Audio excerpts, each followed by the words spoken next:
মানব সৃষ্টির এবং পৃথিবীর সৃষ্টির ইতিহাস ঘাটলে মানুষের যদি কিসমত ভালো থাকে তাহলে আল্লাহর সান্নিধ্য, আল্লাহর অস্তিত্ব সম্পর্কে জ্ঞান তাকে আল্লাহ পাক দান করে দেন। সুবহানাল্লাহ। পৃথিবীর সৃষ্টির ব্যাপারে বুদ্ধিজীবীরা কি বলছেন দেখুন। পৃথিবীর সৃষ্টির ব্যাপারে বিজ্ঞানীরা বলছেন যে এই পৃথিবী এরকম ছিল না, তো কি রকম ছিল? এইটা সূর্যের পাশ থেকে একটা উজ্জ্বল শক্তিশালী জ্যোতিষ্ক দারুণ ফোর্স নিয়ে যাচ্ছিল। সেই ফোর্স সহ্য করতে না পেরে সূর্যের একটি দুর্বলতম অংশ সূর্য থেকে ছিটকে মহাশূন্যে পড়ে গেল, আর ঘুরতে ঘুরতে এই পৃথিবীর অস্তিত্ব লাভ করলো। বিজ্ঞানের এই কথা যদি বিশ্বাস করতে হয় তাহলে আমাকে বলতে হয় এখন তো মানুষেরা আর পৃথিবীতে ধরছে না, ঠিক কিনা? কথা বলছেন না কেন? মানুষ পৃথিবীতে এখন ধরতেছে? বিভিন্ন দেশ খালি বলতেছে মানুষ কমাও, সন্তান কমাও, বিভিন্ন পদ্ধতি গ্রহণ করো, আর মানুষ বাড়ায়ও না, অস্থির হয়ে গেছে। তো মানুষের পদবরে পৃথিবী এখন ভর্তি। এখন কেন দয়া করিয়া আর একটা জ্যোতিষ্ক সূর্যের পাশ দিয়ে গিয়া আর একটা দুর্বলতম অংশ ছিটকে ফেলায় দিয়ে এরকম একটা পৃথিবী বানায় দেয় না? তার অর্থ হচ্ছে দুর্ঘটনার মধ্য দিয়ে যা হয় তা কখনো মানুষের গ্রহণযোগ্য হয় না, আর যা কিছু গ্রহণযোগ্য তা সবই পূর্ব পরিকল্পনা প্রসূত। যেমন দৃষ্টান্ত দিতে গিয়ে আমি বলি, দুটো গাড়ি মুখোমুখি হয়ে অ্যাক্সিডেন্ট করলো, কাঁচগুলো ভেঙে ভেঙে চুরমার হয়ে গেল। এই মুহূর্তে চশমায় লাগানো যায় এরকম একটা সাইজ করা কাঁচ পাওয়া যাবে কি? পাওয়া যাবে? রেলগাড়ি অ্যাক্সিডেন্ট হলো, হাজার লোহার টুকরা পড়ে গেল, এক্ষুনি একখান কোদাল, একখান খন্তা, একখানা শাবল, একখানা দা, একখানা বটি অথবা জুতোয় মারার মতো একটা ছোট্ট পিনও প্রস্তুত আকারে পাওয়া যাবে কি? তাহলে বোঝা গেল অ্যাক্সিডেন্টের মাধ্যমে যা কিছু হয় তা মানুষের গ্রহণযোগ্য নয়, যা কিছু গ্রহণযোগ্য তা সব পূর্ব পরিকল্পিত। এখন আমি বলবো বিজ্ঞানীদের কথা মতো যদি সূর্যের কোন দুর্বলতম অংশ মহাশূন্যে পড়ে এই পৃথিবী হয়ে থাকে তাহলে এটা পরিকল্পনার ভিত্তিতেই হয়েছে। সেই পরিকল্পনাকারীর নাম কি? বলেন নাম কি? তবে আমি আপনাদেরকে নিশ্চিত করে বলতে পারি সূর্যের কোন দুর্বলতম অংশ ছিটকে পড়ে অ্যাক্সিডেন্টের মাধ্যমে পৃথিবী হয় নাই। মহাপরিকল্পনার মাধ্যমে সৃষ্টি জগৎকে টিকে রাখার জন্য আল্লাহ রাব্বুল আলামিন আলাদাভাবে পৃথিবীকে সৃষ্টি করেছেন। বিজ্ঞানের কথার সাথে কোরআন শরীফের যদি কন্ট্রাডিকশন হয় তাহলে কার কথা মানবেন? বিজ্ঞান না আল্লাহ? জোরে বলেন, বিজ্ঞান না আল্লাহ? বিজ্ঞান বলছে, কোন সময় বলে পৃথিবী ঘোরে, কেউ বলে সূর্য ঘোরে, কেউ কয় আমরাও ঘুরি। এখন আসলে ঘোরে কে? ফয়সালা কার কাছ থেকে নেবেন? আল্লাহ রাব্বুল আলামিন কোরআন শরীফের ভিতরে বলেছেন, লাশ-শামসু ইয়ামবাগি লাহা আন তুদরিকাল কামারা ওয়ালাল লাইলু সাবিকুন নাহার ওয়া কুল্লুন ফি ফালাকি ইয়াসবাহুন। প্রবল জ্ঞানী হইবে যাহারা, আপন মনেতে বুঝিবে তাহারা। রাত্রি পারে না আগে যাইবার, দিনের স্থান করি অধিকার। চন্দ্র বাদে না সূর্যের গায়েতে, সূর্য পারে না চন্দ্রকে ধরিতে। যার যে স্থান বহাল রাখিয়া ভ্রমণ করিছে খোদাকে ডরিয়া। একটি নির্ধারিত সময় সীমা পর্যন্ত আপন আপন কক্ষপথে সব দৌড়াদৌড়ি করবে, কারো সাথে অ্যাক্সিডেন্ট হবে না কারো। ওয়াকুল্লুন ফি ফালাকি ইয়াসবাহুন। যা আছে মহাশূন্যে সব ঘুরতেছে। কে বলে? বলেন সবাই, কে বলছে? কোন সূরা? সূরা ইয়াসিন। আবার শুনুন, আল্লাহ পাক ফয়সালা দিচ্ছেন ঘোরে কেডা? শুধু সূর্য ঘোরে না, শুধু চন্দ্র ঘোরে না, আল্লাহ মহাশূন্যে যা রেখেছেন সব ঘুরতেছে, সবই সন্তরণশীল, সব গতিশীল। সুতরাং ফয়সালা তো আল্লাহর কাছ থেকে নিতে হবে। পৃথিবী সৃষ্টি করেছেন, মানব গোষ্ঠী সৃষ্টি করেছেন এবং মানুষের প্রয়োজন মিটিয়েছেন। এই মানুষগুলিকে কে সৃষ্টি করেছে? মানুষ সৃষ্টির ব্যাপারেও দার্শনিকরা মানুষদেরকে বিভ্রান্ত করে যা কলেজে বিশ্ববিদ্যালয়ে পড়ানো হয়, এই কোরআন শরীফ বিশ্ববিদ্যালয়ে পড়ানো হয়? হ্যাঁ হয়। কয়েকটা আয়াত, কয়েকটা সূরা পরীক্ষা পাস করার জন্য একটু একটু অপশনাল রেখে দেওয়া হয়েছে। বর্তমান যে শিক্ষা কমিশন, শামসুল হক শিক্ষা কমিশন রিপোর্ট মন্ত্রী পরিষদে অনুমোদন করেছে বর্তমান সরকার। এই শিক্ষানীতিতে বলা হয়েছে ক্লাস 1 থেকে নিয়ে ক্লাস 5 পর্যন্ত ধর্মীয় শিক্ষা দিতে দেওয়া হবে না। তাহলে ক্লাস 5 পর্যন্ত যদি ধর্মীয় শিক্ষা না থাকে, তাহলে ক্লাস 6-7-এ ওঠার পর আলিফ জাওরা বাজাবর বা আনাকুম জানাকুম ছেলেরা পড়বে, মেয়েরা পড়বে? আসল উদ্দেশ্য হলো ইসলাম থেকে জাতিকে দূরে সরাবার জন্য ষড়যন্ত্র। এই সরকারের প্রণীত শিক্ষানীতি আমরা মানি না। আপনারা মানেন? যেই মাদ্রাসা মানুষের চরিত্র সৃষ্টি করে, বর্তমান সরকার সেই মাদ্রাসাগুলি একটা একটা করে ধ্বংস করার পরিকল্পনা গ্রহণ করেছে। সুতরাং আসল শিক্ষা হলো কোরআনের কাছে। আসল শিক্ষা কোথায়? কোরআনের কাছে। কোরআন যদি শিখানো হতো, কোরআন যদি শিখানো হতো কলেজে বিশ্ববিদ্যালয়, তাহলে গতকাল চট্টগ্রাম বিশ্ববিদ্যালয় থেকে যেসব ছেলেরা বিশ্ববিদ্যালয় কর্তৃপক্ষ কর্তৃক বরাদ্দকৃত, হাইজ্যাক করা নয়, বরাদ্দকৃত 4খানা বাস দিয়ে কোরআন শুনতে আসতে চেয়েছিল, বর্তমান সরকারের তথাকথিত সোনার ছেলেরা আসতে দিল না। কোরআন যদি তারা পড়তো, তাহলে কোরআন শরীফ শুনতে তারাও আসতো। কপাল পোড়া। জোরে বলেন কি? আরো জোরে বলেন কি? কপাল পোড়া। সব ভালো লাগে, কোরআন ভালো লাগে না। এদেরকে শিখানো হয়েছে, আরে তোমরা তো মানুষ না। বলে আমরা কি? তো তোমাদের ডারউইন বাবাজি বলে নাই, শোনো নাই? কি পড়ো টড়ো তোমরা, বুদ্ধি শুদ্ধি রাখো না। ডারউইন বলেছে, থিওরি অফ ইভলিউশনের মধ্যে বলেছেন মানুষ মানুষ না। বলে কি? মানুষ হলো বান্দর। কপাল পোড়া। কি কপালে লেখা থাকে? কাজে কামে প্রকাশ হয়ে যায়। ডারউইন বলল মানুষ মানুষ না। আলফ্রেড বললেন মানুষ হলো মানুষই ঠিক, তবে মানুষ হলো সেক্স সর্বস্ব জীব। সেক্স সমস্যার সমাধান করলে মানুষের সব সমস্যার সমাধান হয়ে যাবে। কার্ল মার্কস বললেন মানুষ হলো পেট সর্বস্ব জীব, পেট সমস্যার সমাধান করে দিলে সব সমস্যা শেষ। আর ডারউইন বললেন মানুষ মানুষই না, মানুষ কি? বলে বান্দর। ওরাং ওটাং শিম্পাজি আর ব্যাং থেকে মানুষের উৎপত্তি হয়েছে। আমি যখন জীবনের প্রথম শিম্পাজি দেখলাম, ওরাং ওটাং দেখলাম, তখন আমি মনে করেছি যে ডারউইন খামোখা ভুল করে নাই। এইটা দেখেই ও মনে করেছে যে এই হচ্ছে আমার মাতামহের গোষ্ঠী, এ হলো পিতামহের গোষ্ঠী। আপনারা একটু মাথা কাটায় চিন্তা করেন, মানুষ যদি বান্দর থেকে হবে, আজও বানর ফরেস্ট এরিয়া আছে কিনা বাংলাদেশে? চিল্লায় বলেন আছে কিনা? তো মানুষ যদি বান্দর থেকেই হবে, আপনারা কি কোনোদিন দেখেছেন যে একটা বান্দরের কোমর পর্যন্ত মানুষের মতো হয়ে সারছে?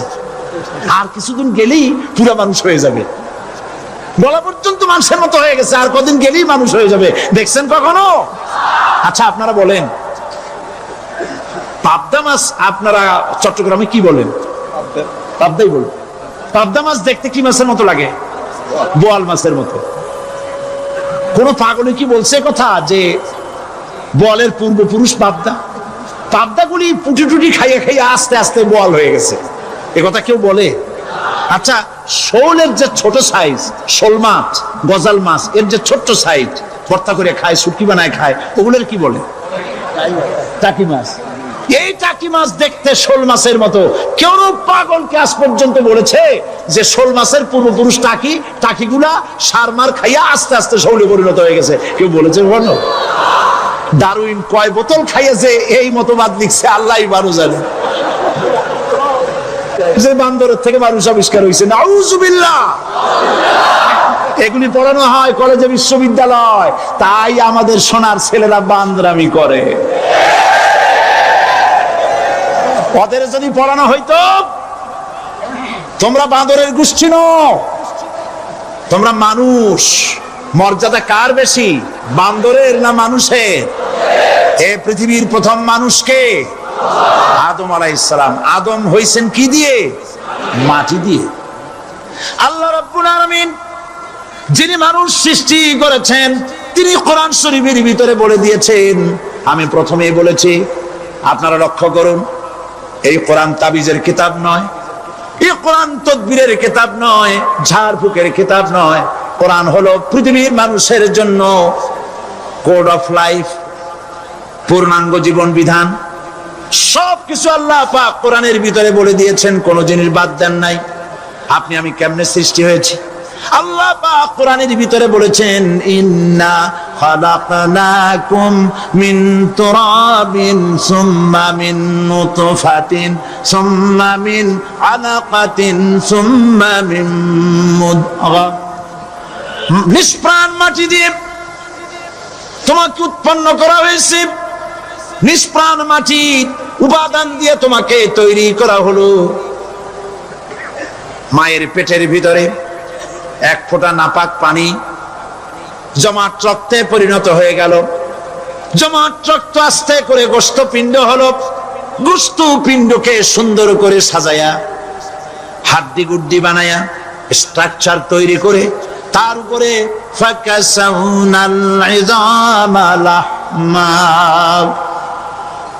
চামড়া দিয়ে গোস্ত দিয়া সাজায়া সুন্দর করে বানালাম। আল্লাহর পরিচয় শুনুন, আল্লাহ আমার কেমন আল্লাহ। মায়ের পেটের ভিতরে সন্তান বানায়া এরপরে যখন রূহ দেওয়া হয়েছে, ক্ষুধা লেগেছে, খাবারের প্রয়োজন হয়েছে, আল্লাহ রাব্বুল আলামিন ওই কচি বান্দা মায়ের পেটে বসে কি খাবে, সেজন্য তার মা চিন্তা করে নাই, বাবা চিন্তা করে নাই, সরকার চিন্তা করে নাই। আল্লাহ রাব্বুল আলামিন মায়ের মাসিক অসুখকে বন্ধ করে দিয়ে সন্তানের নাভির সাথে আর মায়ের নাভির সাথে তার লাগায়া, পাইপ লাগায়া মায়ের মাসিক অসুখের রক্তগুলি দিয়ে সন্তানকে বড় বানালেন। মুখ দিয়া এই রক্ত পান করালেন না, মুখটাকে পবিত্র রেখে দিলেন, যাতে করে পৃথিবীতে আসার পর ওই মুখ দিয়া আল্লাহ রাব্বুল আলামিনের জিকির করতে পারো। সন্তান মায়ের ভিতরে পেটের ভিতরে বড় হলো, আল্লাহ রাব্বুল আলামিন বলেন, মাস দিন যখন পুরা হয়ে গেল, সুম্মা নুখরিজুকুম তিফলা, বাচ্চার আকারে পৃথিবীতে নিয়ে আসলাম। এখন খাবার কি? পৃথিবীতে যখন বাচ্চা এলো, তখন তার পেটের সাথে যে সংযোগ ছিল মায়ের নাভির সাথে আর সন্তানের নাভির সাথে, সেই সংযোগ তার আর কি থাকলো? কি করা হলো? কেটে দেওয়া হলো। লক্ষ্য করুন, খাবারের জন্য একটি মাত্র পাইপ আল্লাহ লাগাইছিলেন, পৃথিবীতে সন্তান আসার সঙ্গে সঙ্গে পাইপটা কেটে দেওয়া হলো। এবার কি খাবে? আল্লাহ রাব্বুল আলামিন মায়ের বুক থেকে সন্তানের জন্য এবার সিঙ্গেল সিগন্যাল, তার জন্য সিঙ্গেল কোন লাইন যেটা ছিল কেটে দিয়া মায়ের বুক থেকে সন্তানের জন্য ডাবল লাইন আল্লাহ চালু করে দিলেন। এমন দুধ বানায় দিলেন যা শুধু খাবার নয়, শুধু ফুড ভ্যালু নয়, এই দুধের ভিতরে ক্যালসিয়াম, এর মধ্যে ভিটামিন, এর মধ্যে আয়রন, এর মধ্যে মেডিসিন। দুনিয়ার এই সন্তান ছিল ফি কারারিন মাকিন, সুরক্ষিত জায়গার ভিতরে ছিল, কোন পলিউশন সেখানে যেতে পারতো না, রোগের জার্ম সেখানে যেতে পারতো না। দুনিয়ায় এলো দূষিত আবহাওয়ার ভিতরে, এই সন্তানকে এখনই অ্যান্টিবায়োটিক খাওয়ালে পরে অসুবিধা হবে। আল্লাহ রাব্বুল আলামিন মায়ের দুধের ভিতরে ঔষধ দিয়া রোগের প্রতিষেধক বানায়া দিলেন। এ হলো আমার আল্লাহ। এ আমার কে? আল্লাহ। জোরে বলেন আল্লাহ। আল্লাহ আল্লাহ রাব্বুল আলামিন মায়ের দুধ দিয়ে সন্তানকে বড় করলেন আর শোনায় দিলেন, খবরদার এই মায়ের সাথে, এই বাপের সাথে নাফরমানি করবি না। মা বাপের জন্য আমার কাছে দোয়া করবে, রব্বির হামহুমা কামা রাব্বায়ানি সগীরা। সবাই পড়েন আমার সাথে, রব্বির হামহুমা কামা রাব্বায়ানি সগীরা। আল্লাহ পাক শিখাই দিলেন বান্দারে আমার কাছে দোয়া করায় আল্লাহ আমার মা বাপ আমাকে ছোটবেলায় যেভাবে স্নেহের কোলে লালন পালন করেছে এইভাবে আমার মা বাপকে তোমার রহমতের কোলে লালন পালন করো। মনে থাকবে ভাইরা? বলেন মনে থাকবে? প্রত্যেক নামাজের পরে মা বাবার জন্য দোয়া করবেন, বেঁচে থাকুক আর মরে যাক দোয়া করবেনই, মনে থাকবে? রব্বির হামহুমা কামা রব্বায়ানি সগীরা। আমার পরে রব্বির হামহুমা কামা রব্বায়ানি সগীরা। আল্লাহ পাক মায়ের মর্যাদা এত বাড়াইছেন, সাহাবী প্রশ্ন করেছে ইয়া রাসূলুল্লাহ খেদমত করব কার? হুজুর বলেন তোমার মায়ের, তারপরে কার? তোমার মায়ের, তারপরে কার? তোমার মায়ের, তারপরে কার? তোমার পিতার। বাপের চাইতে মায়ের মর্যাদা আল্লাহ 3 গুণ বাড়াইয়া দিলেন, 3 গুণ বৃদ্ধি করে দিলেন। হাদিস শরীফে এসেছে হযরত আবী হুরায়রা রাদিয়াল্লাহু তাআলা আনহু রাসূলের কাছে এসে রাতের বেলায় কাঁদতেছিলেন। হুজুর প্রশ্ন করলেন আবু হুরায়রা কাঁদো কেন? হযরত আবু হুরায়রা বলছেন হুজুর মা আমাকে মেরেছে। তিনি প্রশ্ন করলেন আচ্ছা মা তোমার মারলো কেন? তুমি কি কোনো বেয়াদবি করছো? তিনি বললেন না। তবে মারলো কেন?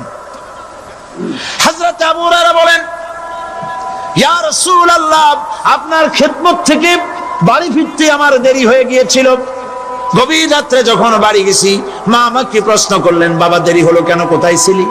তাম পৃথিবীর মানুষ যেই কদম মোবারক চুমু দিতে পারলে ধন্য হয়ে যায় সেই আখিরি জামানার পয়গম্বর নবী মুহাম্মদ রাসূলুল্লাহ সাল্লাল্লাহু আলাইহি সাল্লামের দরবার থেকে আসতে আমার দেরি হয়ে গেছে।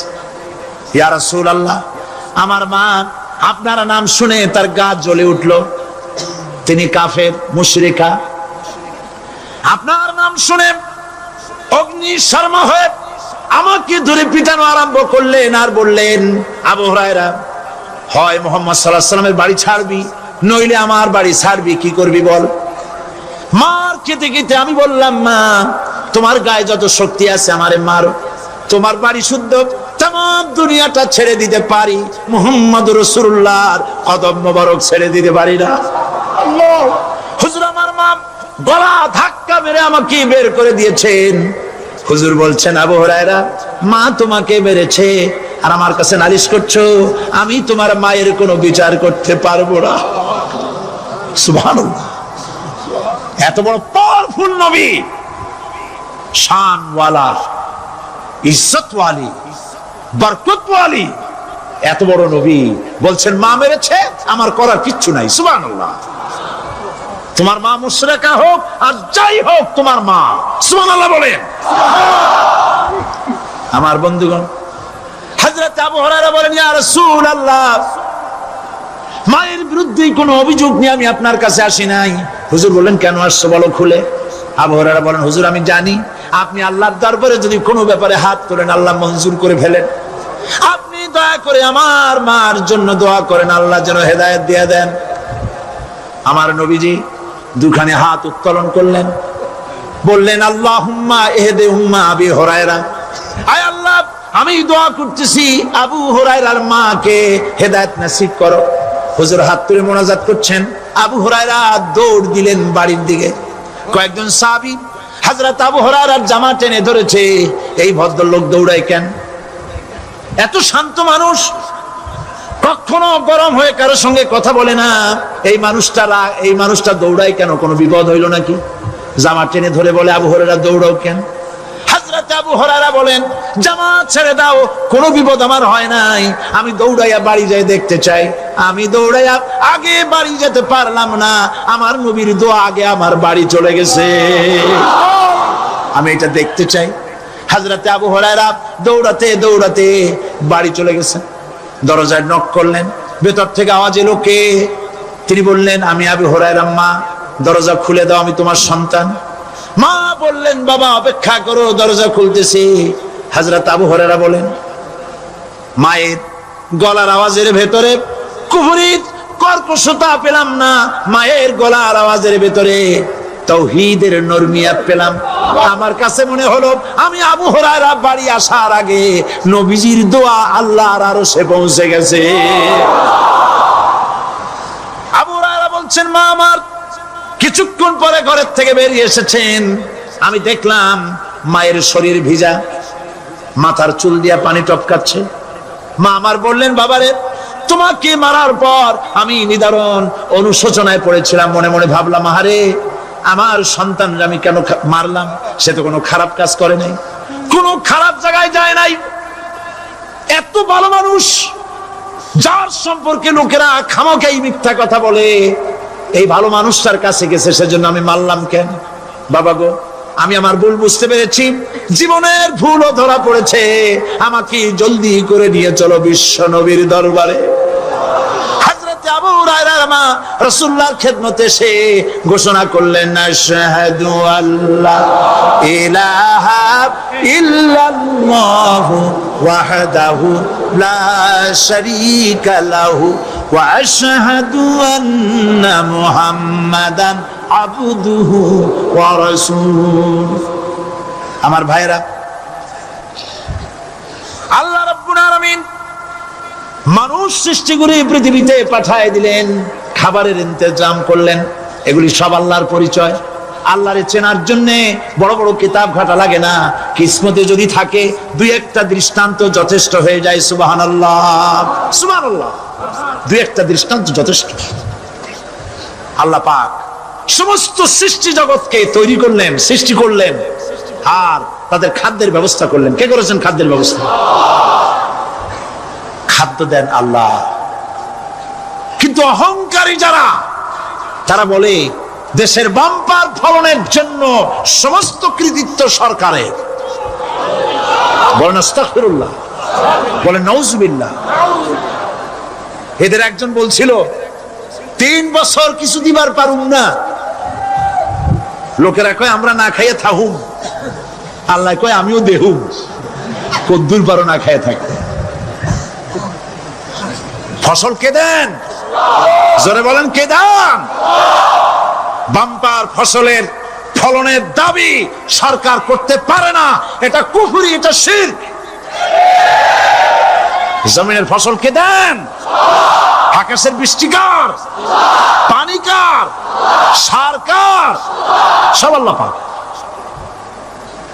আল্লাহ পাক কোরআন শরীফে বলেছেন লাইন শাকারতুম লাযীদান্নাকুম ওয়া লাইন কাফারতুম ইন্না আযাবী লাশাদীদ। আমার নিয়ামতের শুকর যদি আদায় করো বাড়ায় দেব, আর যদি কৃতজ্ঞ হও শুকরিয়া আদায় না করো মস্ত বড় শাস্তি দেব। ফসল দেই আমি, আর শুকরিয়া আদায় করো তোমার বাজানে, ঠিক কিনা? শুকরিয়া আদায় করে কার? বাজানে। একটা লোকের, একটি মানুষের যেই প্রশংসা এই সরকার করলো, বিগত 4.5 বছর ধরে একটা মানুষের যত জিকির করলো, প্রশংসা করলো, ছবি টানাইলো, যদি এতটা জিকির এতটা স্মরণ আল্লাহ রাব্বুল আলামিনের করত, ওদের জন্য আল্লাহর জান্নাতের দরজা খোলা হয়ে যেত। প্রশংসা করবে কার? আল্লাহ। চিল্লায় বলুন আল্লাহ পাকের প্রশংসা করো। খেতে দেওয়ার মালিক তিনি। আল্লাহ পাক বলছেন আল্লাহকে, তার পরিচয় আল্লাহ তুলে ধরেছেন ওয়ামা মিন দাব্বাতিন ফিল আরদি ইল্লা আলাল্লাহি রিজকুহা। এই পৃথিবীর ভিতরে এমন কোন বিচরণশীল জীব নাই যার রিস্কের দায়িত্ব আমি আল্লাহ গ্রহণ করি নাই। সুবহানাল্লাহ বলবেন না? রিস্কের দায়িত্ব কার হাতে? আচ্ছা দেখুন তো, পৃথিবীর সমস্ত সরকারের কাছে বিভিন্ন মন্ত্রণালয় আছে না? খাদ্য মন্ত্রণালয় বলে কোন মন্ত্রণালয় আছে কিনা? আছে। খালি কয় খামু আর খামু। খাদ্য মন্ত্রণালয় আছে, থাকার পরেও মানুষ না খাইয়া মরে, ঠিক কিনা? এবার একটু তাকান তো, জ্ঞানের চক্ষু দিয়া তাকান, ফরেস্ট এরিয়া বাঘ আছে কিনা? নাই। সিংহ আছে কিনা? গন্ডার আছে কিনা? হাতি আছে কিনা? বিশাল বিশাল প্রাণী আছে কিনা? জঙ্গলে ছোট্ট প্রাণী থেকে, পোকা থেকে শুরু করে গন্ডার পর্যন্ত, টুনটুনি পাখি দিয়ে শুরু করে ঈগল পাখি পর্যন্ত, নদীর ভিতরে ছোট্ট চুনো পুঁটি থেকে শুরু করে তিমি মাছ পর্যন্ত। প্রাণী তত্ত্ববিদরা বলেছেন সমুদ্রের ভিতরে এমন এমন বড় বড় তিমি আছে যে একটা তিমির ওজন 5000 টন পর্যন্ত হয়ে যায়। 5000 টন তিমিটার ওজন। এর যখন বাচ্চা হয় তখন বাচ্চার দৈনিক দুধ লাগে 50 থেকে 60 মণ পর্যন্ত। কে ব্যবস্থা করে? রুহান মান ফেরেশতা। তো ওর মা যেমন বাচ্চা তো সেরকম হবে, ঠিক কিনা? কে দেয় খাবার? এবার দেখেন তো আপনার দেশের এই জঙ্গলে কত হাতি আছে। হাতিরা মিছিল করে আসছে যে আল্লাহ আমাদের এখন আর খাইতে যেতে দিতে পারে না, বাংলাদেশের গভর্নমেন্ট কিছু দাও। আসছে না, খাইয়া ক্ষুধার জ্বালায় হাতি মরেছে, বাঘ মরেছে, সিংহ মরেছে। এর কোন দৃষ্টান্ত আছে? ক্ষুধার জ্বালায় আকাশের উড়ন্ত পাখিরা ছটফট করে মারা গেছে, দৃষ্টান্ত আছে? নদীর মাছেরা ক্ষুধার জ্বালায় ভেসে উঠেছে, না খাইয়া মরে গেছে, দৃষ্টান্ত আছে? মহান আল্লাহ রাব্বুল আলামিন কোরআন শরীফের ভিতরে বলেছেন অনেক প্রাণী এমন আছে যারা তাদের খাদ্যকে সঞ্চয় করে না, খাদ্যকে জমা করে না, আহরণ করে না। সকাল বেলায় একটা খাবার খেলো, দুপুরে কি খাবে তার জানা নাই। শকুন পৃথিবীর মাঝি থেকে 3 মাইল উপরে ওড়ে, তার চোখকে আল্লাহ পাক এত তীক্ষ্ণ বানিয়ে দিয়েছেন। এই চট্টগ্রামের কোথায় মরা গরু আছে 3 মাইল উপর দিয়ে দেখতে পায়? সুবহানাল্লাহ বলতে ইচ্ছে করে না। এই প্রাণীগুলি খাবারগুলি কোন গভর্নমেন্ট জোগাড় করে রাখে নাই। আল্লাহ পাক বলেন সবার খাবার আমি দেই। সকাল বেলায় সমস্ত প্রাণীগুলি, মহাশূন্যে পাখি, পানির ভিতরে মৎস্যরাজি, জঙ্গলের ভিতরে হিংস্র প্রাণী, পোকামাকড় থেকে শুরু করে সবগুলো খালি পেটে সব বেরিয়ে যায়, কারো কোনো খাবারের মজুদ নাই। সন্ধ্যা হতে না হতে সমস্ত প্রাণীগুলির পেট ভরাই আমি আবার যার যার ঘরে ফিরায় দেই। ওয়ামা মিন দাব্বাতিন ফিল আরদি ইল্লা আলাল্লাহি রিজকুহা। সমস্ত প্রাণীর রিজকের দায়িত্ব আমি আল্লাহর হাতে। কে দেয় রিজক? জোরে বলুন, কে দেন? আল্লাহ পাক। কি খাবেন সব আল্লাহ জোগাড় করে দিয়েছেন। তরি তরকারি জোগাড় করেছেন, মাছ জোগাড় করেছেন, চাউল দিয়েছেন, খাবার দিয়েছেন, গোশত দিয়েছেন, সব দিয়ে দিয়েছেন। আল্লাহ রাব্বুল আলামিন সমস্ত জিনিস দিয়ে মানুষকে আল্লাহ পাক তার জন্য আল্লাহ সব করেছেন। খালাকালাকুম মা ফিল আরদি জামিআ। এই পৃথিবীতে যা তৈরি করেছে সব তোমার জন্য। এ হচ্ছে আমার আল্লাহ। এ হচ্ছে আমার কে? আল্লাহ। সে আল্লাহ পাক বলছেন, আল্লাহর পরিচয় তিনি স্রষ্টা, তিনি রিজেক দাতা। এবার আইনদাতা কে?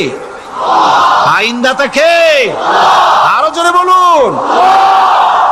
আইনদাতা আল্লাহ হচ্ছে আল্লাহর পরিচয়। ইনিল হুকমু ইল্লা লিল্লাহ আলা লাহুল খালকু ওয়াল আমর। সৃষ্টি যার, আইন চলবে তার। আমার দেশে আল্লাহর আইন চলছে? আমাদের দেশের কল কারখানা, ক্ষেত খামার, অফিস আদালত আল্লাহর আইন অনুযায়ী চলে? চলে না। বরং আল্লাহর আইনকে মুছে ফেলার জন্য, নিজেদের আইন সৃষ্টি করার জন্য প্রচেষ্টা চালানো হচ্ছে। আল্লাহর আইন মানুষের জন্য সব থেকে বেশি উপযোগী, কারণ সৃষ্টি করেছেন কে? বলেন, কে করেছেন? আল্লাহ। প্রত্যেকটি মেশিন আপনি যা কিনবেন, রেডিও হোক, টিভি হোক, যে কোনো যন্ত্র হোক, গাড়ি হোক, তার সাথে একটা লিটারেচার, একটা বই তার সঙ্গে দিয়ে দেওয়া হয়। ওই বইয়ের মধ্যে লেখা থাকে এটা কিভাবে চালানো হবে, অপারেট করা হবে, তার সিস্টেম লেখা থাকে। আপনার ইচ্ছা মতো চালাইলে হবে না। এই মানব গোষ্ঠীকে সৃষ্টি করেছেন। এখন আপনি যদি আপনার আইন মতো চালান, তা কি চলবে? চলবে না। আপনি আপনার আইন মতো চালাচ্ছেন, ভালোভাবে চলতেছে? চলতেছে না। স্বরাষ্ট্রমন্ত্রী বলতেছেন সন্ত্রাসীদেরকে মাটির তলা থেকে খুঁজে বের করা হবে, কিন্তু নাকের উপর দিয়ে ব্রিফকেস চুরি হয়ে যায়, উনি তা ধরতে পারেন না। এই হলো আইন। অনাবরত খুন হচ্ছে, অনাবরত সন্ত্রাসী তৎপরতা চলছে, আর ওনারা বলছেন আগের থেকে এগুলি চলে আসছে, একজনের খুনের বিচার না হইলে এরকম খুন তো হইতেই থাকবে। তাহলে খুনকে, হত্যাকে, সন্ত্রাসকে সরকার জাস্টিফাইড করছেন। নাউজুবিল্লাহি মিন যালিক। এই জন্য আইন হতে হবে আল্লাহর। আইন হতে হবে কার? চিল্লায় বলেন আল্লাহ পাকের আইন হতে হবে। আমি একদিন পার্লামেন্টে বলেছিলাম, আমার দেশের নেতা নেত্রীরা বারবার হজ করতে যান, উমরা করতে যান, সেখান থেকে আসার সময় কি আনেন? আতর, পাথর, সুরমা আর ফুরমা, এই কিছু নিয়ে আসলেন। কিন্তু আমি বলেছি আপনারা কি কিছু চোখে দেখেন না? পার্লামেন্টে এইভাবে বক্তৃতা করেছে, কিছু চোখে দেখেন না? আমি প্রশ্ন করে আমি আবার জবাব দিচ্ছি, আপনারা যারা হজ করতে যান, উমরা করতে যান, হজের কথাই ধরি, এই হজ করতে যখন যান তখন মুজদালিফায় একটা রাত কাটাইতে হয়। সেটা কোন দিন? ইয়াউমে আরাফার পরের দিন। এই মাঠে দালান কোঠা আছে, এখানে বেড়া আছে, শামিয়ানা আছে, পর্দা আছে, তাবু আছে, কিচ্ছু নাই। লক্ষ লক্ষ নারী আর পুরুষ পাশাপাশি শুয়ে থাকে, তাও সুবহানাল্লাহ কইতে ইচ্ছা করে না। সারা রাত জনে জনে পুলিশ পাহারাদার নাই। কিরকম মেয়ে এলো, চাঁদের সৌন্দর্য হার মানায় দিতে পারে এরকম সুন্দরী, এরকম সুন্দরী নারী, সুদর্শন পুরুষ পাশাপাশি রাস্তার ধারে মরুভূমির ভিতরে সারা রাত কাটাচ্ছে। ইয়াউমে আরাফার পরের রাতটা একটা রাত পুরা। এভাবে চলতেছে বছরের পর বছর, শতাব্দীর পর শতাব্দী, সহস্রাব্দীর পরে সহস্রাব্দী। আমি প্রশ্ন করি, পৃথিবীর ইতিহাসে কেউ কি এমন কথা বলতে পেরেছে, লিখতে পেরেছে যে মুজদালিফার রাতে সেখান থেকে 10টা নারী হাইজ্যাক হয়েছে, 5টা নারী লাঞ্ছিত হয়েছে? বলতে পারবে? গভীর রাত্রে পুরুষ সঙ্গী ছাড়া সুন্দরী রমণী, যুবতী রমণী একাকিনী নিজের ঘর ছেড়ে আল্লাহর ঘরে তাওয়াফ করতে আসে।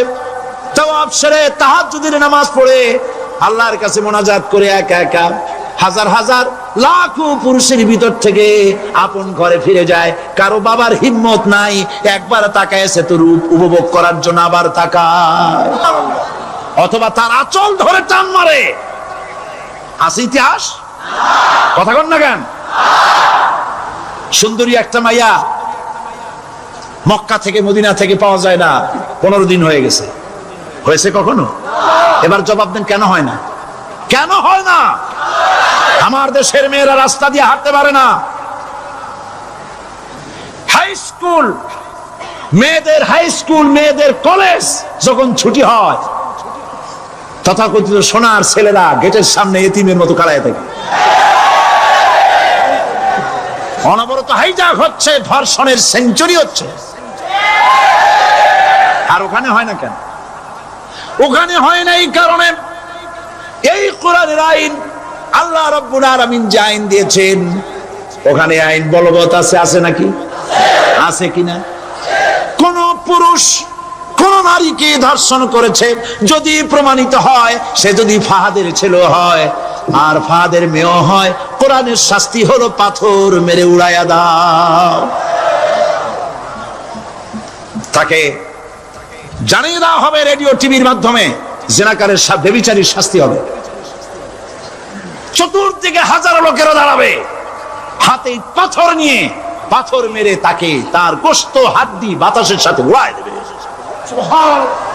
একজন মানুষ আর একজন মানুষকে খুন করলো, এই আসামি ধরা পড়ে গেল, কোরআনের শাস্তি হলো যখন ধরা পড়বে প্রমাণিত হবে যেমন ভাবে হত্যা করেছে পরেও হত্যা করো। এই দৃশ্য, এই আইন যদি বাংলাদেশে যদি এই আইন চালু হয়ে যেত, খুনের আসামি ধরা পড়েছে, ধরা পড়েছে জেনার আসামি, প্রকাশ্য ময়দানে এলো, সাক্ষী প্রমাণে কোর্টে প্রমাণিত হলো সত্যি সে খুনি। এই বিশাল আউটার স্টেডিয়ামের মাঝখানে খুনি কি দাঁড় করাও, চতুর্দিকে হাজারো লাখো মানুষ থাকুক, রেডিও টিভির ক্যামেরা কার্যকর হবে, পত্র পত্রিকার সাংবাদিকরা আসবে, তরবারির আঘাতে খুনির কল্লাটা উড়ায় দাও, দেহটা নিঃসার হয়ে জমিনে পড়ে যাবে। এই দৃশ্য যারা দেখবে সচক্ষে, রেডিওতে, পত্র পত্রিকায়, আর 1 বছরের ভেতরে খুন করার হিম্মত কারো কলিজায় উঠবে? জেনাকারের পাথর মেরে উড়িয়ে দেওয়ার শাস্তি যদি চোখে কেউ দেখে, জেনা করার পুলক আর জাগবে? এটা নাম আল্লাহর আইন। এই আইন কার? এই আইন কার? এই আইন যতদিন পর্যন্ত বাংলার মানুষের, মুসলমানদের উপরে কার্যকরী না হচ্ছে, এই দেশে কার্যকরী না হবে, ততদিন পর্যন্ত হত্যা, ধর্ষণ, খুন বন্ধ হবে না। বন্ধ হবে? সুতরাং এই আইন হচ্ছে কার? আরো জোরে বলে, আল্লাহ রাব্বুল আলামিন। মহান আল্লাহ রাব্বুল আলামিনের এই আইন অনুযায়ী যদি দেশ চলে, মানুষ শান্তি পাবে, চুরি বন্ধ হবে, ডাকাতি বন্ধ হবে, জেনা বন্ধ হবে, হত্যা ধর্ষণ বন্ধ হয়ে যাবে।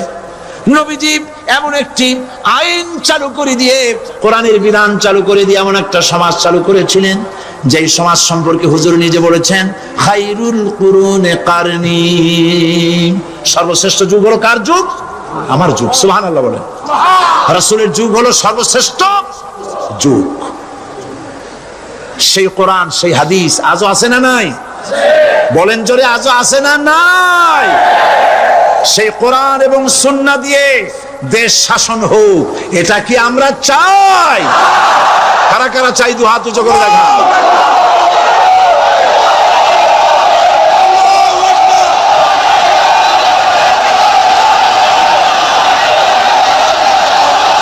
আরে ভাই, আপনারা দাঁড়ায় গেলেন কেন?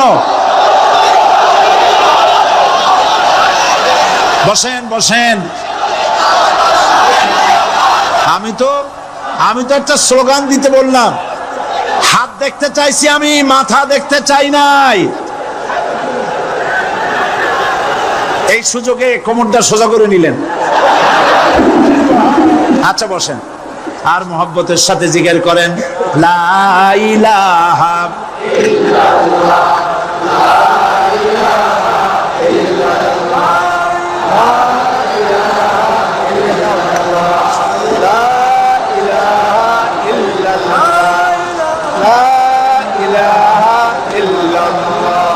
লা ইলাহা ইল্লাল্লাহ, জোরে সরে সবাই জিকির করেন, লা ইলাহা ইল্লাল্লাহ, লা ইলাহা ইল্লাল্লাহ, লা ইলাহা ইল্লাল্লাহ, লা ইলাহা ইল্লাল্লাহু মুহাম্মাদুর রাসূলুল্লাহ।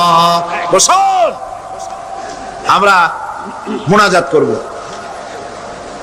আল্লাহ রাব্বুল আলামিন আয়াতুল কুরসির ভিতরে আল্লাহর সার্বভৌমত্বের কথা বলেছেন, আল্লাহু লা ইলাহা ইল্লা হুয়াল হাইয়ুল কাইয়্যুম।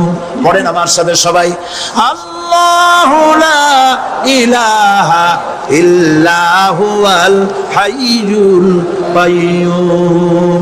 আল্লাহ হচ্ছেন যিনি ছাড়া কোনো ইলাহ নাই, তিনি শাশ্বত চিরঞ্জীব। সুবহানাল্লাহ বিহামদি।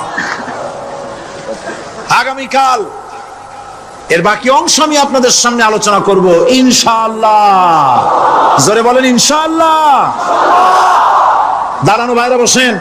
আপনাদের পাশে যারা দাঁড়িয়েছেন অনুরোধ করে বসায় দেন। বলেন যে আর 5টা মিনিট বসেন, আল্লাহর রাস্তায় হাইটেন না।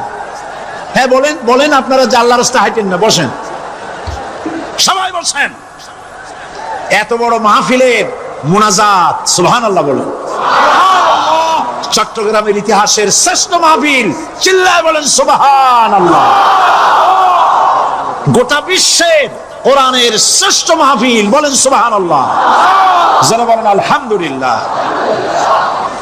আগামীকাল এ মাহফিলের আখেরি মোনাজাত হবে ইনশাআল্লাহ। বলেন ইনশাআল্লাহ। আমি আন্তরিকভাবে দুঃখিত, প্রতি বছর আমার মা বোনদের জন্য, চট্টগ্রামবাসী আমার মা বোনদের জন্য আলাদাভাবে তাদের প্রশ্নের উত্তর দেই এবং তাদের সামনে কোরআন হাদিসের কথা আলাদাভাবে বলি। এবছর দিন কম হয়ে গেল বলে মহিলারা, মা বোনেরা বঞ্চিতা হয়ে গেলেন।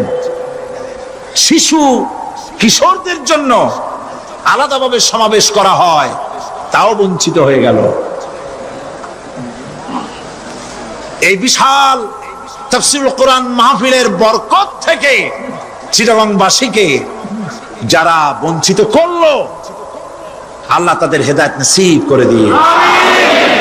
যদি হৃদয় থাকে,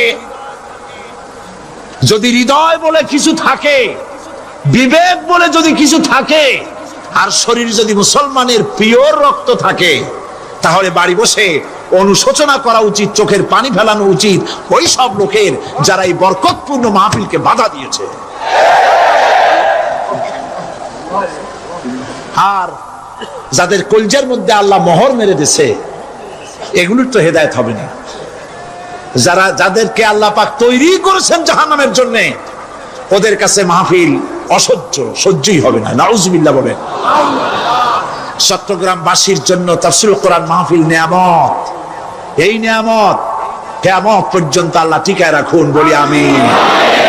আগামীকালের আখেরি মোনাজাতে সমস্ত মুসলমান চতুর্দিক থেকে আল্লাহ পাকের নারা লাগাতে লাগাতে আসবেন। আল্লাহু আকবার, নারায়ে তাকবীর। গোটা চট্টগ্রাম, গোটা চিটাগং শহর আগামীকাল কোরআনের মিছিলের শহর হবে ইনশাআল্লাহ।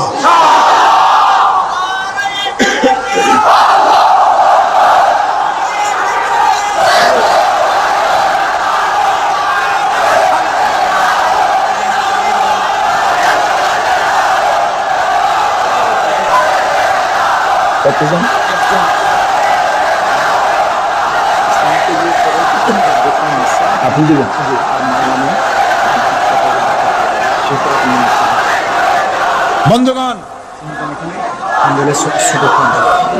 আজকে কোরআন শরীফের তাফসীর শুনে ইসলামের প্রতি আকৃষ্ট হয়ে 8 জন অমুসলিম ভাই ইসলাম কবুল করার জন্য এসেছে।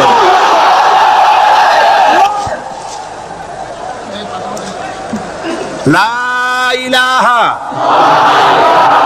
ইল্লাল্লাহু মুহাম্মাদুর রাসূলুল্লাহ।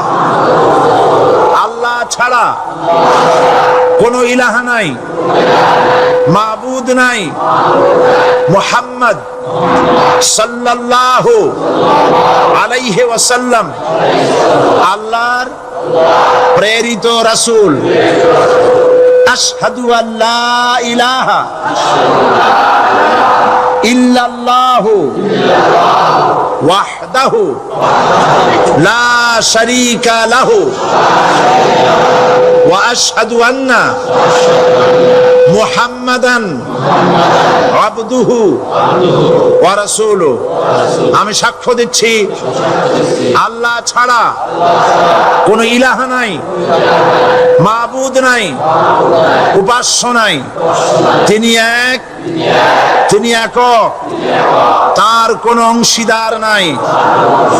আমি আরো সাক্ষ্য দিচ্ছি মুহাম্মদ সাল্লাল্লাহু আলাইহি ওয়াসাল্লাম আল্লাহর বান্দা এবং তার প্রেরিত রাসূল।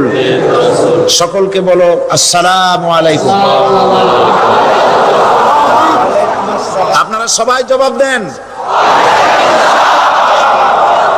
আজ গতকালের 7, আজকের 9। আলহামদুলিল্লাহ, আমাদের এই ভাইরা এখন নিষ্পাপ, বেগুনা।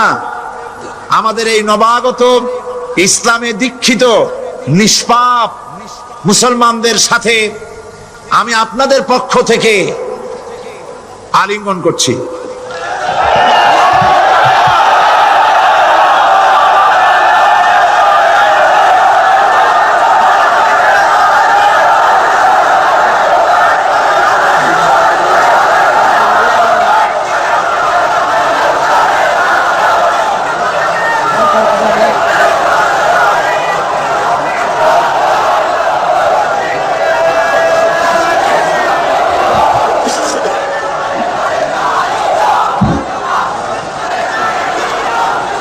প্রিয় ভাই সব,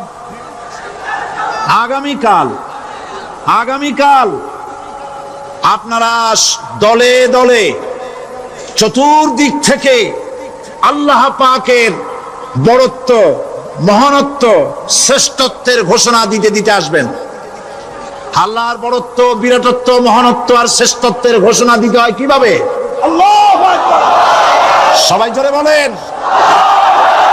আরো চিল্লায় বলেন।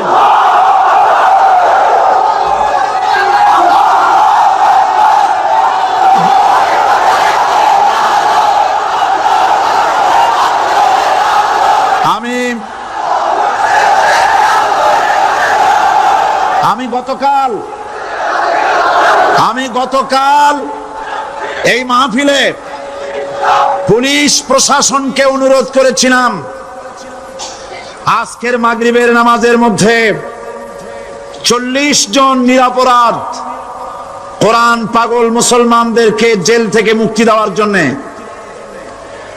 আপনারা তামসা মনে করবেন না।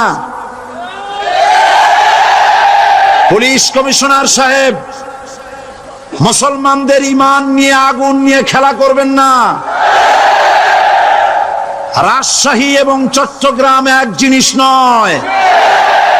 আপনি রাজশাহীকে নির্যাতন করে এসেছেন, আমাদের কাছে সে হিসাব আছে। আপনি চট্টগ্রামের যদি এই মুসলমান ছেড়ে না দেন, আপনার মৃত্যু হবে, পাগল হয়ে মরবে।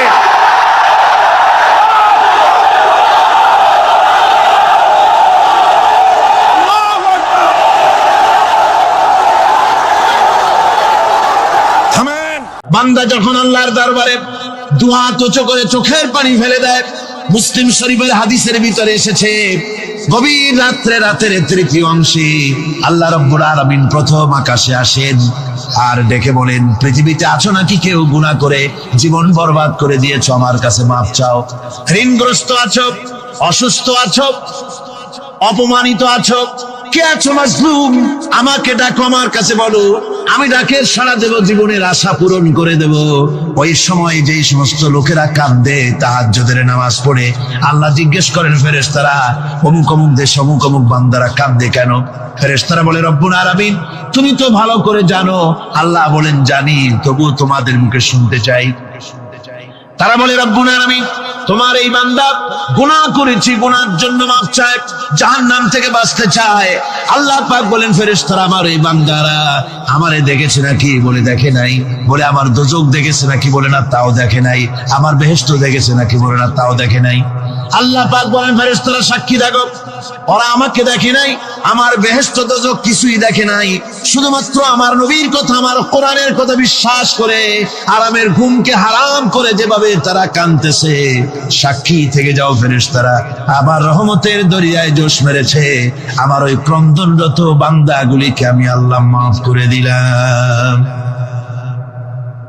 সুতরাং মুমিন বান্দা যারা, আল্লাহর মুমিন বান্দা যারা, এই ঈমানের কোয়ালিটি, এটাও হতাশায়, নিরাশায় ভেঙে পড়বে না। গুনাহ তো মানুষই করে, গুনাহ হয়ে গেছে, মাপ চাও। তোমার গুনাহ কদ্দুর? তোমার গুনাহ যদি হয় পাহাড় সমান, আল্লাহর রহমত আকাশ সমান। জাহান্নামের কঠিন শাস্তি থেকে বাঁচতে হলে আল্লাহর প্রতি ঈমান আনতে হবে। আর ঈমান আনলে যে কোয়ালিটিগুলি হওয়া উচিত, সেগুলি আমি আপনাদের সামনে আলোচনা করছি। এরপর আরেকটি কোয়ালিটি হবে মুমিনের, তা হলো কঠোর কঠিন বিপদে অবিচল থাকবে, বিপদে ভেঙে পড়বে না। বিপদ আপদ, শত্রুতা, ক্ষয় ক্ষতি যা কিছু হয় সবই আল্লাহর পক্ষ থেকে, এটা মেনে নিতে হবে এবং ধৈর্য ধারণ করতে হবে। বিপদ মুসিবত শুধু উম্মতের জন্য নয়, দুনিয়ার সমস্ত নবীদের বিপদ এসেছে, হয় নাই? নবীদের বিপদ আসে নাই? কোরআনে কারীম থেকে শুনুন, আল্লাহ রাব্বুল আলামিন বলেন, ওয়াকাযালিকা জাআলনা লিকুল্লি নাবিয়্যিন আদুওয়াম মিনাল মুজরিমিন। আল্লাহ পাক বলেন, এমনি করে আমি সকল নবীদের শত্রু বানিয়ে দিয়েছি, সব পাপিষ্ঠ আর অপরাধ প্রবণ লোকদেরকে।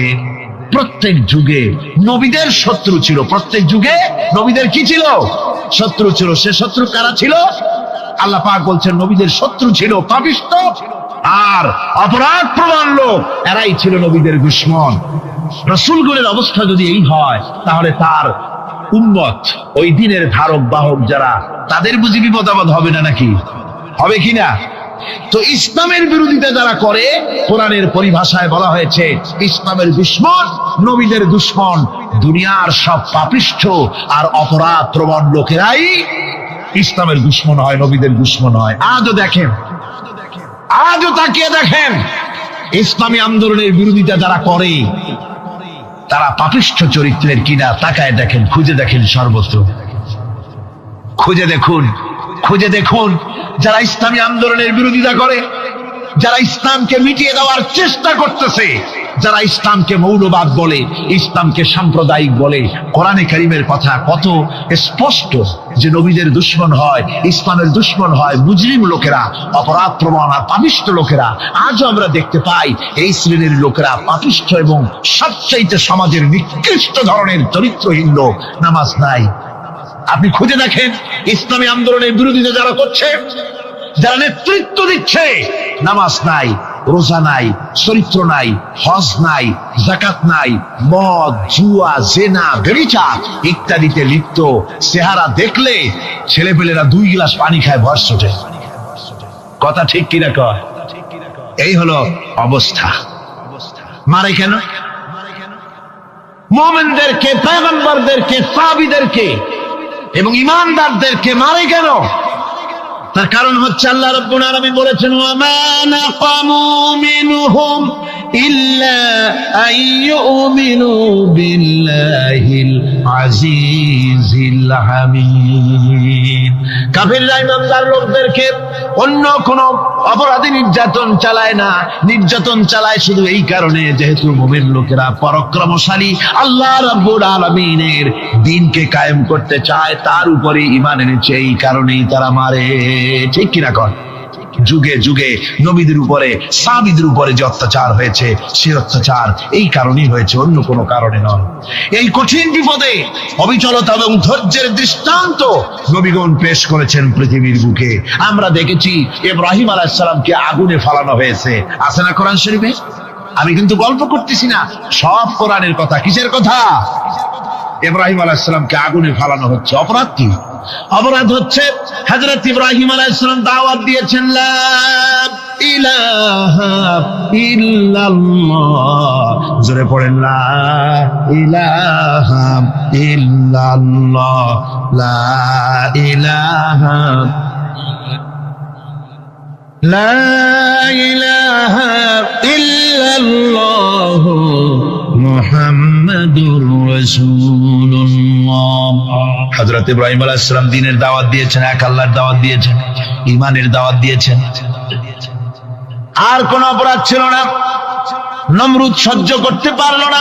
কোরআনে কারীমের মধ্যে সব কথাগুলি আল্লাহ পাক এই জন্য বিধৃত করেছেন, এই জন্য কোরআনে কারীমের মধ্যে সব কথা উঠায় দিয়েছেন, যাতে করে মুমিনেরা বিপদ আসলে পরে যেন ঘাবড়ে না যায়। ইব্রাহিম আলাইহিস সালামকে আগুনে ফালানো হচ্ছে। ফেরেশতা বলছে, ইব্রাহিম তোমারে আগুনে ফালায় দাও, হতেছে আমার কাছে সাহায্য চাও, আমার কাছে ক্ষমতা আছে, আগুনগুলো উঠাইয়া নমরুদের বংশ জ্বালায় দেব। হযরত ইব্রাহিম ফেরেশতার কাছে সাহায্য চাইছিলেন নাকি? তিনি বললেন, ফেরেশতা তোমার কাছে সাহায্য কেন চাইব?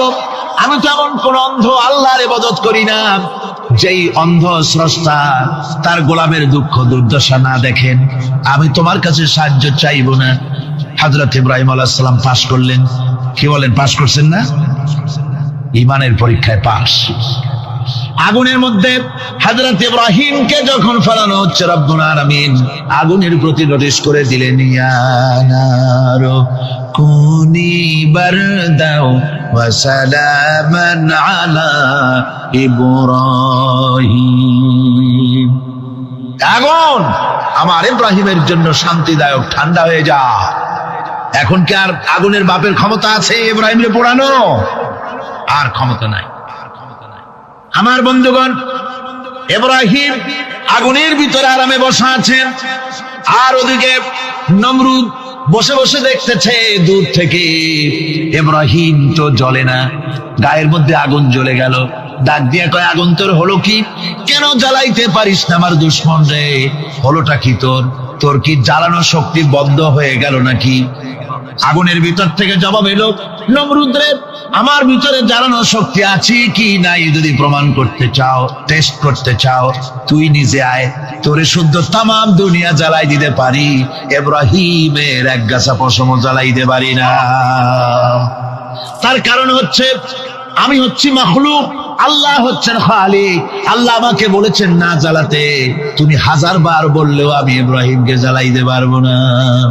কোরআনে কারিমে ঘটনা বলে মুমিনদেরকে সাহস দেওয়া হচ্ছে, মুমিনেরা দ্বীনের কাজ করতে গিয়ে বিপদ আবাজ আসবে, ইমানের দাবি হলো বিপদ আসবে, আর বিপদ আসলে ঘাবড়ায় যেও না, মুসিবতে পড়ে চিন্তায় পেরেশানে হয়রান হয়ে যেও না। বিশ্বকবি আল্লামা ইকবাল কি সুন্দর করে বলেছেন, আজ ভি হোক জু ইব্রাহিম কা ইমা पैदा आग कर सकती है एक अंदाज गुलिस्तां पैदा। ইব্রাহিমের ইমান যদি আজিও কোথাও হয় বিদ্যমান, করতে পারেন অগ্নিকুণ্ডে খুবসুরত এক গুলিস্তান।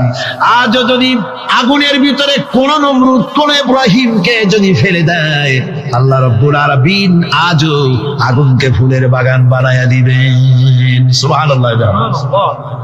ভয় পাওয়ার কারণ নাই, চিন্তা করার কোনো কারণ নাই। আমার বন্ধুগণ, হযরতে হুদ আলাইহিস সালামকে যখন সমাজের লোকেরা, রাষ্ট্রের লোকেরা ঘিরে ফেলে দিল, সমাজ শক্তি, রাষ্ট্র শক্তি যখন তাকে ঘিরে ফেলে দিল, ষড়যন্ত্রের পাহাড় তুলে দিল, তারে মেরে ফেলে দিবে, হযরত হুদ দেশ থেকে তা পালায় গেলেন না, ভয় পেলেন না। হযরতে হুদ আলাইহিস সালাম বললেন, কোরআনে কারীমে হযরত হুদের কথা কোট করা হলো, ফাকিদুনি জামিআন সুম্মা লা তুনজিরুন। সম্মিলিতভাবে ষড়যন্ত্র করো আমার বিরুদ্ধে, সবাই মিলে ষড়যন্ত্র করো, সুম্মা লা তুনজিরুন, আর আমাকে এতটুকু অবকাশ তোমরা দিও না।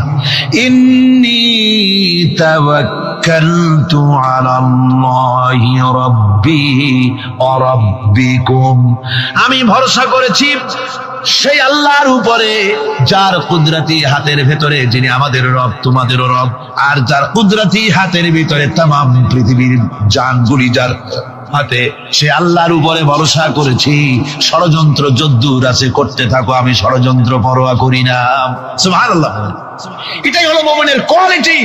শুধু ঈমান, লা ইলাহা ইল্লাল্লাহু মুহাম্মাদুর রাসূলুল্লাহ, গরু গোশত খাই, আর রবিউল মাস আসতে পরে ইয়া নবী সালাম আলাইকা, ইয়া রাসূল সালাম আলাইকা, তারপরে গরম গরম জিলাপি আর রসগোল্লা খাইলাম খুব বেশি করিয়া, এর নাম মুমিন নয়। মুমিন হচ্ছে তার চলায় ফেরায়, ওঠায় বসায় সাহসিক তার এক আন্দাজ তৈরি হবে সে। আমার ভাইয়েরা, বিপদে অবিচলতা আমাদেরকে পয়গম্বরেরা শিক্ষা দান করেছেন। আমরা দেখতে পেয়েছি বিশ্বনবী জনাবে মুহাম্মাদুর রাসূলুল্লাহ সাল্লাল্লাহু আলাইহি ওয়াসাল্লাম হিজরতের রাত, কাফেররা চতুর্দিকে দাঁড়ানো, হযরত জিবরাইল এসে বলেন, ইয়া রাসূলুল্লাহ, কাফেররা চতুর্দিকে ঘিরে দাঁড়িয়েছে, গভীর রাত, এখন হাতে তাদের তরবারি, সকাল হলে পরেই তারা আপনাকে মেরে ফেলে দিবে, তাড়াতাড়ি ওঠেন, মদিনার দিকে চলে যান। আল্লাহ নবী ঘুমের থেকে জেগে হযরত আলীকে ডেকে বলেন, আলী, আল্লাহ অর্ডার করেছেন আমি মদিনায় চললাম, আমার বিছানার পরে আমার চাদর গায়ে দিয়ে শুয়ে থাকো।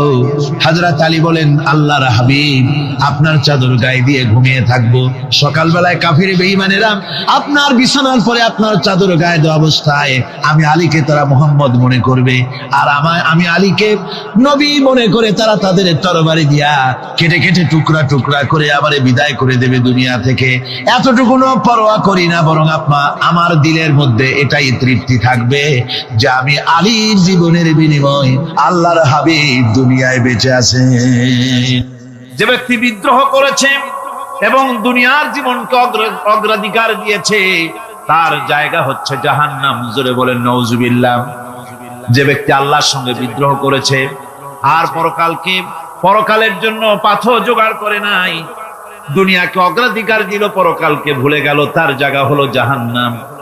وَأَمَّا مَنْ خَافَ مَقَامَ رَبِّهِ وَنَهَى النَّفْسَ عَنِ الْهَوَى فَإِنَّ الْجَنَّةَ هِيَ الْمَأْوَى। আর যে ব্যক্তি আপন প্রভুর সামনে উপস্থিত হকে ভয় করেছে এবং আপন প্রবৃত্তিকে লালসা মুক্ত করেছে, লালসার হাত থেকে রক্ষা করেছে, আল্লাহ রাব্বুল আলামিন কিয়ামতের দিন তার জন্য রেখে দিয়েছেন জান্নাত। তার জন্য কোন জায়গা? আমাদেরকে পরকাল ভিত্তিক জীবন যাপন যদি করি তাহলে কবরের জবাবগুলি খুব আসান হবে।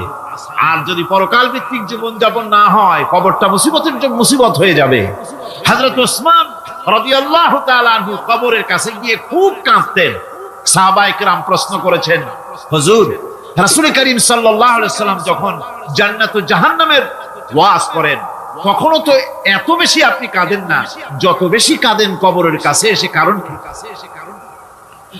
হযরত ওসমান রাদিয়াল্লাহু তাআলা আনহু বলতেন, আমার সাথীরা, আমি আমার হাবিবের কাছে, আল্লাহ রাব্বুল আলামিনের রাসূলের কাছে আমি শুনেছি এই কবরটাই হলো প্রথম স্টেশন, এই কবরটাই হলো প্রথম ইমিগ্রেশন কাউন্টার। এই জায়গায় যদি কেউ ধরা পড়ে যায়, কারো যদি চার্জশিট হয়ে যায়, সব জায়গায় ধরা পড়ে যাবে, হাসরে মিজানে সিরাতে কোনো জায়গায় নাজাত পাবে না। আর এই কবরটা যদি কেউ মুক্তি পেয়ে যায়, মিজান সিরাত হাসর সব জায়গা থেকে আল্লাহ তারে ভালোভাবে পার করে দিবেন। এটা হলো আসল জায়গা, মারাত্মক জায়গা, খুব মারাত্মক জায়গা। আমি এটাকে ইমিগ্রেশন কাউন্টার বলেছি আমার ভাষায়।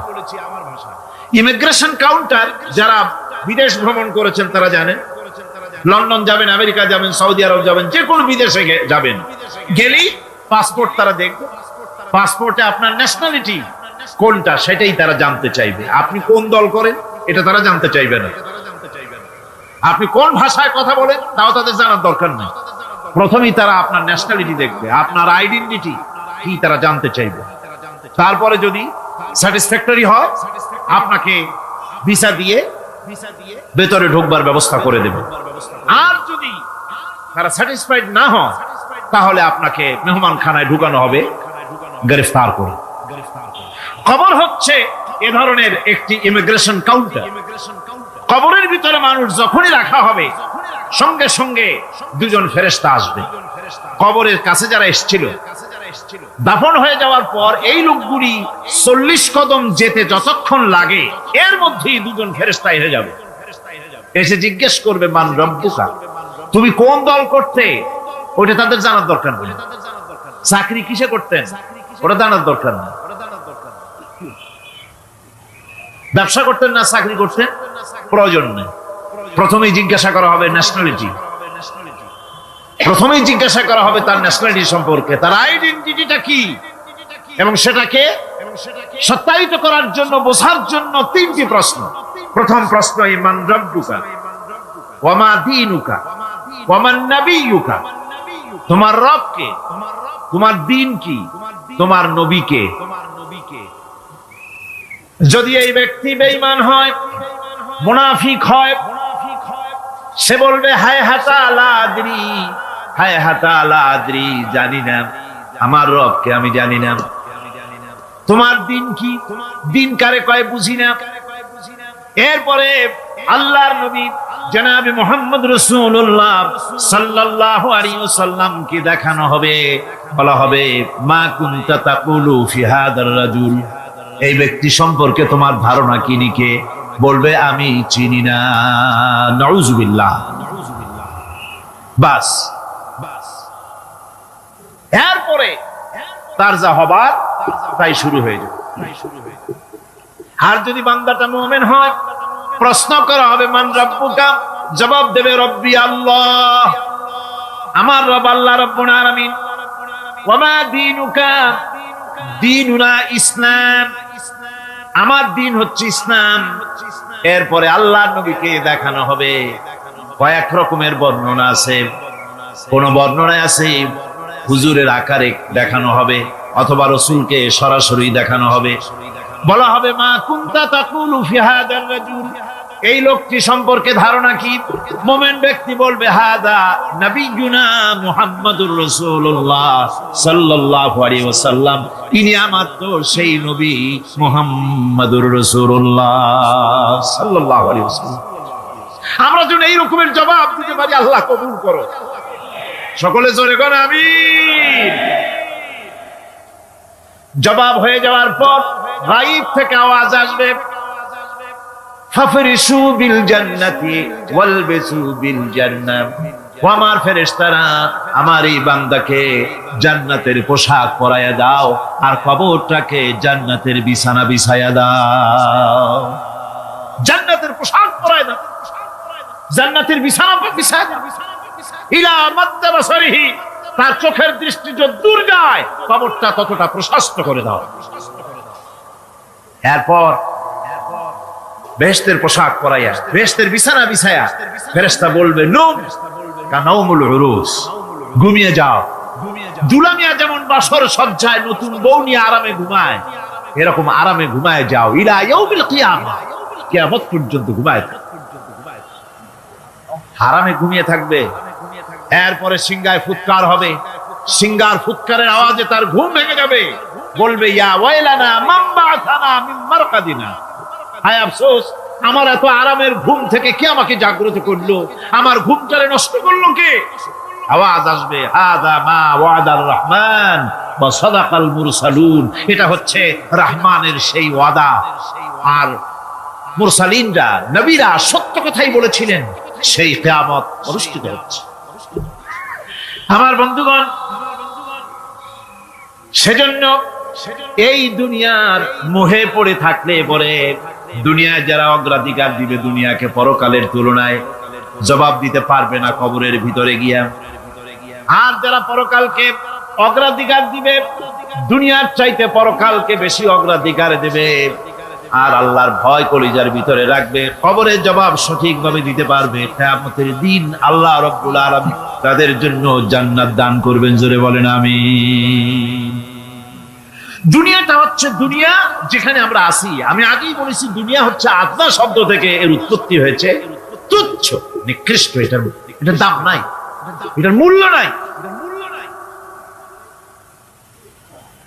হযরত ইবনে কাইয়িম রাহিমাহুল্লাহ নওয়ারাল্লাহু মারকাদাহু ওয়া জাআলাল জান্নাতা মাথওয়াহু, হযরত ইবনে কাইয়িম তিনি বলছেন, সুন্দর করে বলছেন দুনিয়া সম্পর্কে, মা মাদা ফিদ দুনিয়া আহলামুন ওয়া মা বাকিয়া মিনহা আমানি ওয়াল ওয়াক্তু বাইনাহুমা দাইউন।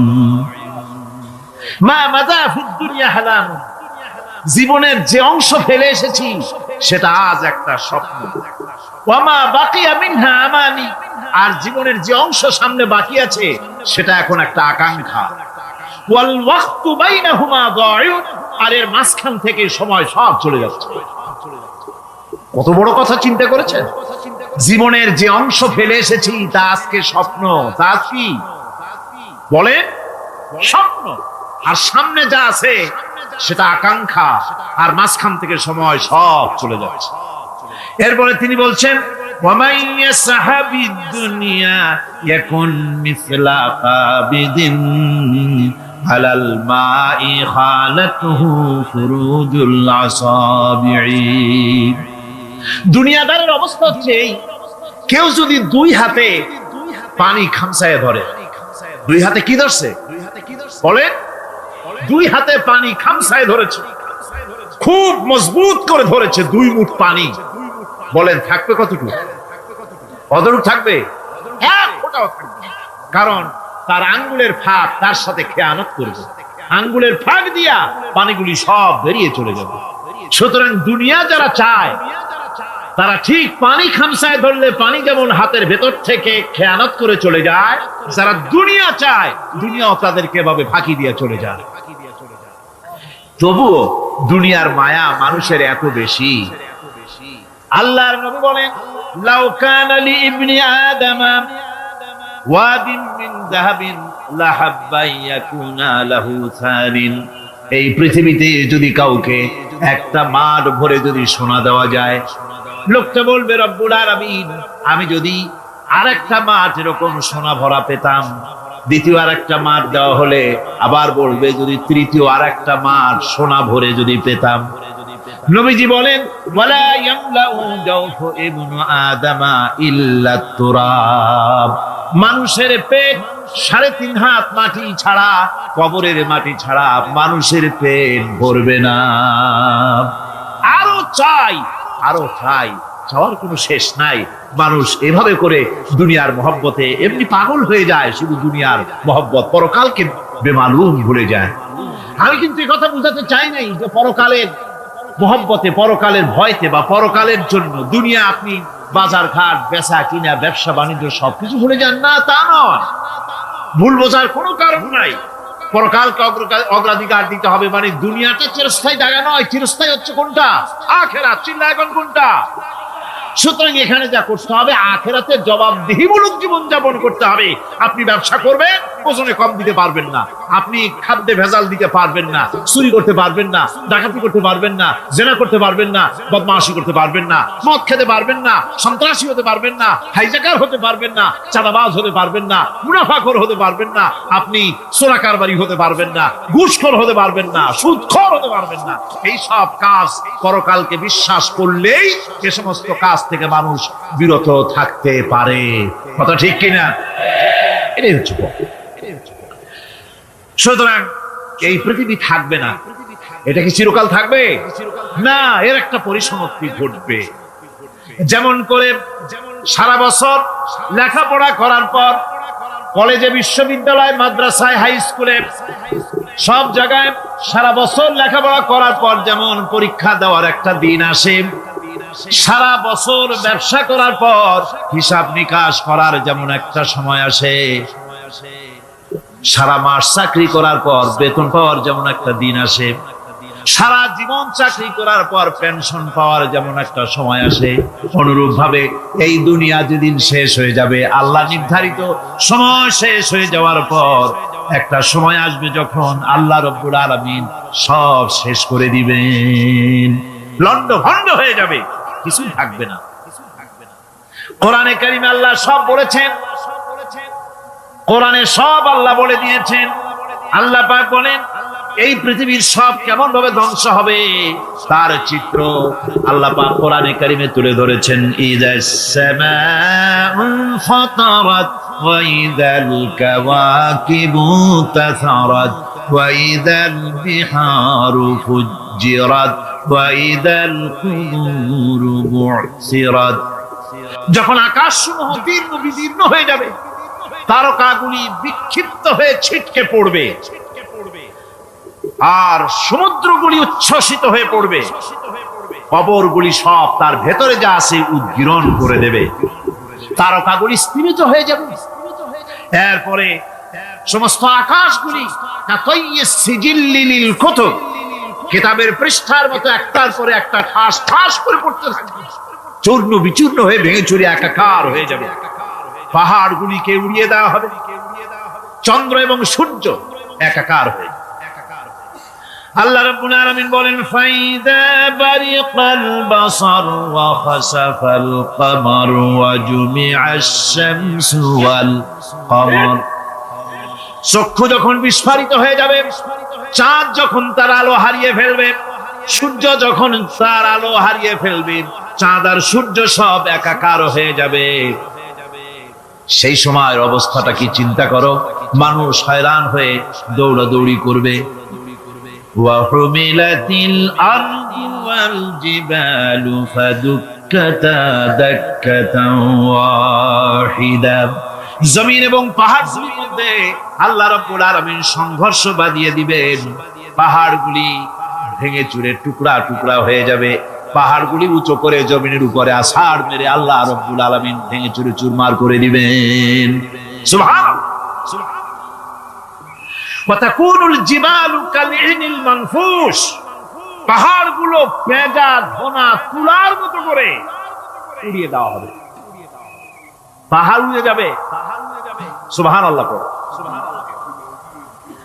পাহাড় পাথরের তৈরি করা পাহাড়, এই পাহাড়গুলি তুলার মতো হয়ে উড়বে কিভাবে? আমি এই দৃশ্য নিজের চোখে কিছুটা হলেও দেখছি। আজ থেকে 10 দিন আগে আমি ইতালি সফর করে এসেছি। ইতালির রাজধানী রোম। রোম প্রাচীন সভ্যতার লালন ভূমি। কোরআনে কারিমে সূরায়ে রোম রয়েছে। এই রোম সেই রোম। এখানের বাদশার কাছে রাসূল করিম সাল্লাল্লাহু আলাইহি সাল্লাম হেরাক্লিয়াসের কাছে চিঠি পাঠিয়েছিলেন। সেই রোম 12 থেকে 15 হাজারের মতো বাংলাদেশি মুসলমান সেখানে আছে। জুমার দিন, যেদিন আমি গেলাম তার পরের দিনই জুমা ছিল। জুমার নামাজ পড়লাম ভ্যাটিকানের কাছেই বিশাল মসজিদ, ইউরোপের ভিতরে সবচেয়ে বড় মসজিদ এটা। রোম ইসলামের দুশমনদের রাজধানী। সেইখানে যখন আযান হচ্ছে আশহাদু আন্না মুহাম্মাদার রাসূলুল্লাহ, আমার অনুভূতির কথা আপনাদেরকে বোঝাতে পারবো না, কি অনুভূতির সৃষ্টি হয়েছে আমার ভেতরে। ভ্যাটিকানের পোপ এক পাশে, কিছু দূরেই ভ্যাটিকান। ওটা হচ্ছে গোটা পৃথিবীর সমস্ত খ্রিস্টানদের কাবা, ভ্যাটিকান। তার পাশেই বিশাল মসজিদ, সেখানে নামাজ পড়লাম। চিন্তার ভেতরে আসলো আল্লাহ রাব্বুল আলামিন তার হাবিবের নাম, তার তাওহীদ, তার রিসালাতকে কিভাবে বিশ্বময় ছড়িয়ে দিলেন। আবু জাহেল চাইছিল মুহাম্মদ সাল্লাল্লাহু আলাইহি ওয়াসাল্লামকে স্তব্ধ করে দেবে মক্কার জীবনেই। কত বদনাম, সাহের, কাহেন, কাযযাব, শায়ের, নাউযুবিল্লাহি মিন যালিক, কত গালাগালি করলো। আর আল্লাহ শোনালেন, হাবিব চিন্তার কোনো কারণ নাই, ওয়ারাফা'না লাকা যিকরাক, আমি আপনার প্রশংসা বিশ্বময় ছড়িয়ে দেব। সুবহানাল্লাহি ওয়া বিহামদিহি। রোম প্রোগ্রাম শেষ করে আমাকে তারা নিয়ে গেল, যেটা আমি বলছি সবর কাহিনী শোনাবার সময়টা না, যেহেতু এর সঙ্গে প্রাসঙ্গিক সেজন্য বলছি। পাহাড় কেমনে তুলার মতো হয়ে উড়বে তার নজির দেখেছি। রোম শহর থেকে 300 মাইল দূরে, 300 কিলোমিটার দূরে নেপোলিয়ান বোনাপার্ট তার বাড়ি, এবং ওটা তার নামে একটা প্রভিন্স। ভূমধ্য সাগরের পারে ভিসুভিয়াস, পৃথিবীর সবচেয়ে বড় আগ্নেয়গিরি। সেটা দেখাতে নিয়ে যাওয়া হলো আমাকে। যে পাহাড়টা পৃথিবীর মাটি থেকে তার চূড়া হচ্ছে 3 মাইল উঁচু। এর 2 মাইল গাড়িতে করে ঘুরে ঘুরে যাওয়া যায়, এরপর আর গাড়িতে যাওয়া যায় না, বাকিটুকু যেতে হবে হেঁটে হেঁটে। পাহাড়ের উপরে অক্সিজেন কম, বেশ কষ্ট হচ্ছিল উঠতে। জীবনে প্রথম পাহাড়ে চড়েছি, জাবালে নূর, রাসূল করিম সাল্লাল্লাহু আলাইহি সাল্লামের উপরে যেখানে ওহী হয়েছিল সর্বপ্রথম। পাহাড় চড়ার একটা অভিজ্ঞতা ওখান থেকে আমার কিছুটা হয়েছিল। খুব কষ্ট হলো বাকি 1 মাইল উঠতে। যখন ভিসুভিয়াসের একদম শীর্ষে চলে গেছি, সেখানে গিয়ে আমার সাথে 15-20 জন লোক ছিল। আমি নিজে আল্লাহু আকবার বলে আমার গলা থেকে আওয়াজ বেরিয়ে গেল। আমি দেখতে পেলাম ভিসুভিয়াসের শীর্ষে বিশাল গর্ত। আমার মনে হয় গর্তটা এই মাঠের 1/4 হবে। এই মাঠের 1/4 হবে গর্তটা। সেই গর্তটার গভীরতা হচ্ছে 1.5 কিলোমিটার। এইখান থেকে পাথরগুলি উত্থিত হয়েছে, আগ্নেয়গিরি পাথর আগুনে গলে লাভা হয়ে এগুলি পাহাড় বেয়ে উপচে পড়েছে, চতুর্দিকে 12 মাইল ছড়িয়ে গিয়েছে। আমার মনে পড়লো ওয়াকুদুহান নাস ওয়াল হিজারা, জাহান্নামের আগুনের ইন্ধন হবে মানুষ আর পাথর। আমি সেখানে সেজদায় পড়ে গিয়া কান্নাম আর বললাম, আল্লাহ জাহান্নামের আগুন হারাম করে দিও আমাদের জন্য। পাথর কিভাবে গললো, গলে পাথরগুলি গলে পুড়ে চতুর্দিকে পড়েছে আর ছিটকেছে, চতুর্দিকে ছিটকে পড়েছে। সেই পাথরগুলি ছিটকে ছিটকে যেগুলি পুড়ে পড়েছে সেগুলিকে দূরে সাদা রঙের বলে মনে হয়, কোনোটা সাদা কোনোটা কালো, মনে হয় যেন তুলার মতো হয়ে পড়ে আছে চতুর্দিকে। 1944 সনে তৃতীয়বারের মতো ভিসুবিআরসি অগ্নিগিরি যে অগ্নি উৎপাত করে তাতে আশেপাশের 12 মাইল এলাকা এফেক্টেড হয়ে যায়। পাথরগুলি গলে এভাবে বিধ্বস্ত করে দিয়েছে। এখান থেকে এখানে জোহরের নামাজ, আসরের নামাজ আমরা পড়লাম, আল্লাহর কাছে খুব দোয়া করলাম। এখনো ধোঁয়া উঠতেছে, এখনো পাহাড়ের ফাটল দিয়ে ধোঁয়া উঠছে। একজন হাত দিয়ে আমাকে বলল যে খুব গরম লাগে ধোঁয়াগুলি। ওখানকার লোকেরা বলল যে ভেতরে এখনো আগুন আছে, তবে সুপ্ত, যে কোনো মুহূর্তে আবার তা জাগ্রত হতে পারে। আমরা সেখান থেকে নেমে এলাম। একটু কিছু দূর গিয়েই সেখানে হলো পম্পেই শহর। এই পম্পেই শহরটা হচ্ছে ঈসা আলাইহিস সালামের জন্মের 2000 বছর আগে এই শহর তৈরি হয়। ঈসা আলাইহিস সালামের জন্মের 179 বছর পর ভূমিকম্প হয়। সেই ভূমিকম্পে গোটা পম্পেই শহরটা পৃথিবীর মানুষের চোখের আড়াল হয়ে যায়, ধ্বংস হয়ে যায়, মাটির তলায় ভরা। আজ থেকে 200 বছর আগে মাটি খনন করতে গিয়ে এই শহর আবিষ্কৃত হয়। পুরা শহরটা খুঁড়ে তারা বের করেছে। 180 হেক্টর জমিনের উপরে এই বিশাল শহর। ঘুরে ঘুরে দেখলাম, গাড়ি চলে না সেখানে, পায়ে হেঁটে দেখতে হলো। প্রশস্ত রাস্তা। আজ থেকে 4000 বছর আগের মানুষেরা রাস্তা বানাতে জানতো পাথর দিয়ে, এবং রাস্তার দুধারে তাদের ছিল ফুটপাথ, পানির ব্যবস্থা, নগরায়নের সব রকমের সুযোগ সুবিধা। তারপরে সেখানে বিচারালয়, এরপরে দোকানপাট, বাজার ঘাট, সবকিছুর ব্যবস্থা রয়েছে। বিশাল বিশাল পাথরগুলি দিয়ে পিলার তৈরি করা। ভাবলাম এই পিলারগুলি, এই পাথরগুলি তারা কিভাবে ক্রেন ছাড়া এত উপরে উঠালো কি করে, আমার মাথায় আসলো না। পাথর কেটে কেটে সুন্দর সুন্দর অঙ্কন শিল্প তারা করেছে। এরপরে ঘুরতে ঘুরতে বাদশার রাজার বাড়িতে গিয়ে ঢুকলাম। সেখানে গিয়ে দেখলাম উলঙ্গ এত মূর্তি পাথরের তৈরি করা।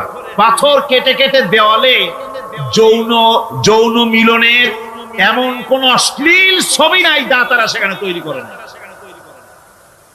উলঙ্গ মূর্তি আর উলঙ্গ যৌন মিলনের অসংখ্য ছবি দিয়ে এই এলাকা ভরা। তখন আমি বুঝলাম আল্লাহর গজব হওয়ার কারণটা কি, এই শহরটা মাটির নিচে হরপ হয়ে যাওয়ার কারণটা কি।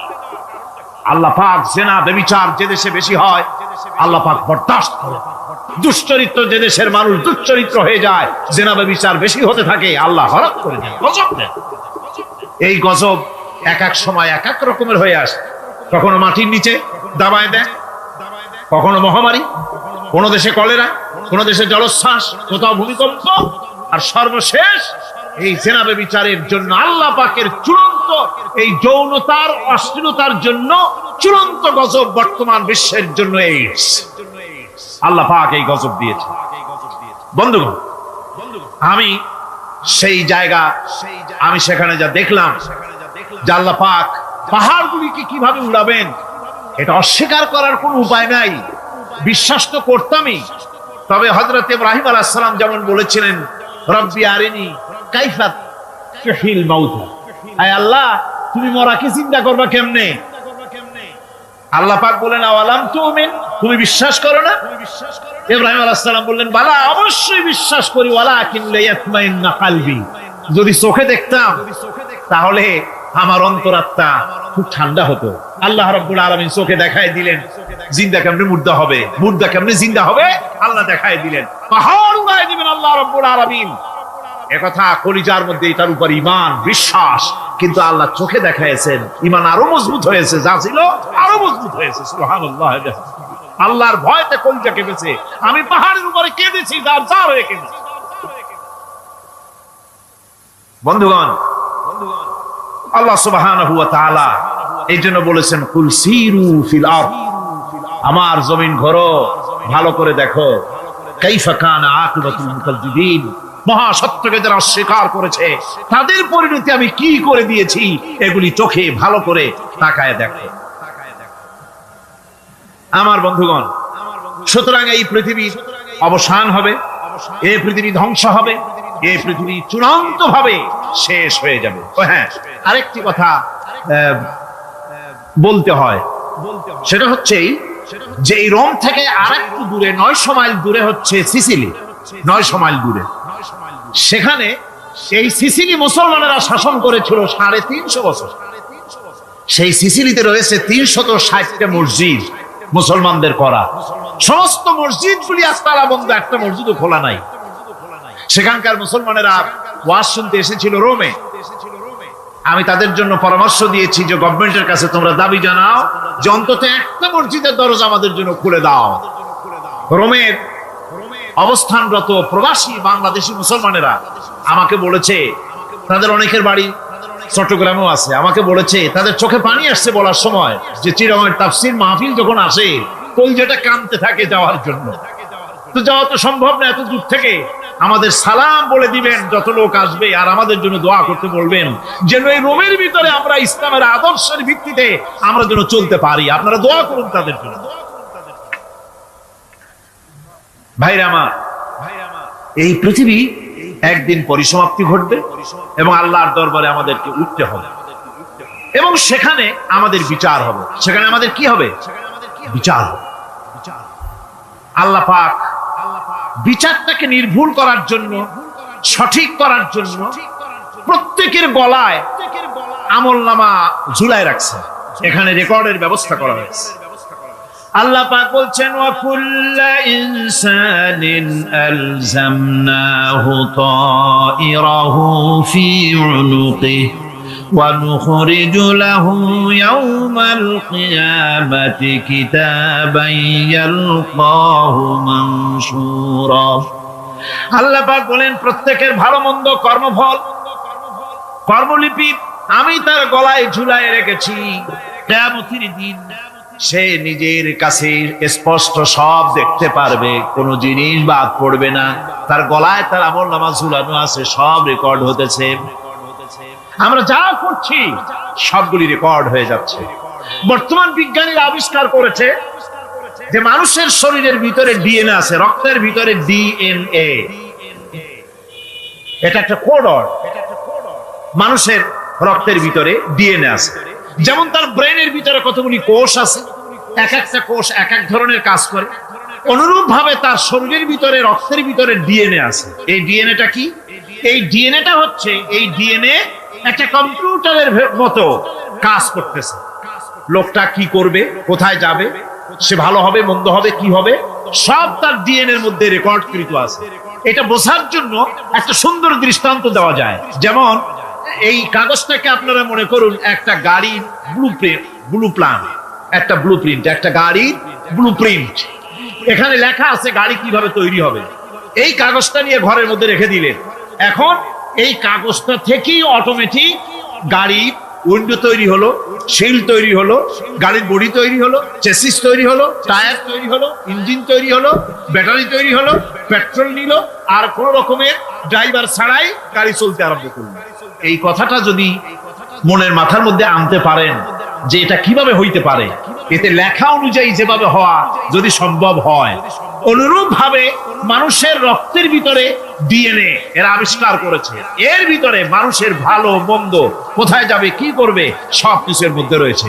কোরআনে কারীমে আল্লাহ রাব্বুল আলামিন, আমি গত বছর বলছিলাম যে বিজ্ঞানের আবিষ্কার যত বাড়বে কোরআন বোঝা মানুষের জন্য তত সহজ হবে। কোন সুবহানাল্লাহ। কোরআন বোঝা মানুষের জন্য তত সহজ হবে। সুতরাং মানুষের গলার সাথে আল্লাহ পাক বলছেন যে একটা আমলনামা আমি ঝুলাই দিয়েছি তার গলার সাথে, সে যা করতেছে ওখানে সব লিপিবদ্ধ হচ্ছে, কম্পিউটারাইজড, কম্পিউটারের মতো এগুলি সব গ্রহণ করতেছে। এগুলি কিয়ামতের দিন তার সামনে হাজির করা হবে। কিয়ামতে যখন আমলনামা তার সামনে দিয়ে বলা হবে, ইকরা কিতাবাকা কাফা বিনাফসিকাল ইয়াওমা আলাইকা হাসিবা। তাকে বলা হবে নিজের কর্মলিপি নিজেই পড়ো, আজ তুমি তোমার নিজের হিসাব নিতে যথেষ্ট। বন্ধুগণ, এই মাহফিলে যত লোক আমরা বসে আছি, আমরা আমাদের হিসাব নিতে যথেষ্ট না আরেকজন লাগবে? কোন আমরা যথেষ্ট কিনা? কথা বোঝেন নাই? আমি বলতে চেয়েছি এটা, আমরা যদি এখন চোখ বুঝে চিন্তা করি যে পিছনের জীবনে কি করেছি, মনে পড়বে নাকি পড়বে না? বলেন সবাই, পড়বে কি পড়বে না? ছোটবেলায় কবে পায়ের নিচে কাঁটা ফুটেছিল, কবে কোথায় আছাড় খেয়েছিলেন, কবে কার বেল তাল আম কাঁচা আম চুরি করে খেতে গিয়ে কিল খেয়েছিলেন, তাড়া খেয়েছিলেন, তাকে এখন মনে নাই? আছে। তাহলে কিল, ওই তাল বেল চুরি করতে গিয়ে যে কিলটা খাইছিলেন সেটাও মনে আছে, ভালো মন্দ সব মনে আছে। তাহলে কোন হোটেলের রুমে কি করছিলেন, কোন স্কুলে কোন কলেজে কি করছিলেন, তারপরে জীবনে ছোট বড় ঘটনাগুলি সব বুঝতে মনে পড়বে না? এবার হিসাব করেন, মনে যদি পড়ে এবার হিসাব করেন আপনি জান্নাতি না জাহান্নামী। আপনি আপনার নিজের হিসাব নেওয়ার জন্য যথেষ্ট। তাকে হিসাব করতে বলা হবে, তোমার হিসাব, তোমার নিজের হিসাব নেওয়ার জন্য তুমি যথেষ্ট, তোমার হিসাব তুমি নিজেই করো, এটা পড়ো। আর সেই কিয়ামতের দিন কোনো সাহায্যকারী মিলবে না। লান তানফাকুম আরহামুকুম ওয়ালা আওলাদুকুম ইয়াওমাল কিয়ামাহ। লান তানফা, কিয়ামতের দিন কোনো ফায়দা হবে না, অবশ্যই কোনো ফায়দা হবে না, কোনো উপকারে আসবে না। কিয়ামতের দিন তোমার সন্তান, তোমার স্ত্রী, তোমার মাল, তোমার সম্পদ কোনো উপকারে আসবে না। কিয়ামতের ময়দানে সেদিন সব তোমার সাথে বিচ্ছ করবে, সব পালায় যাবে। সেখানে উৎকোষেরও কোনো কারবার নাই যে ঘুষ টুস দিয়া, ফেরেশতাদের কোন রকম বুঝবাজ দিয়া, আলাদা কোনো চোরাগলি পথ দিয়া একেবারে ফুট করে ভেস্তে চলে যাবেন, এমন কোনো সুযোগ নাই। অনেকে বলে, হুজুর এমন কিছু দোয়া শিখায় দেন যাতে ওই সব জেহাদ বোমা এগুলি খুব ভয় পাই, ওসব রাস্তা রাস্তা না, খুব সহজে কিছু দোয়া দুরূদ করিয়া আস্তে করে জান্নাতে চলে যাওয়া যায়, এরকম একটা দোয়া, এরকম একটা পথ বলে দেন। আমি বলি, ভাই এরকমের কোন চোরাগলি আমার রাসূল আবিষ্কার করতে পারেন নাই।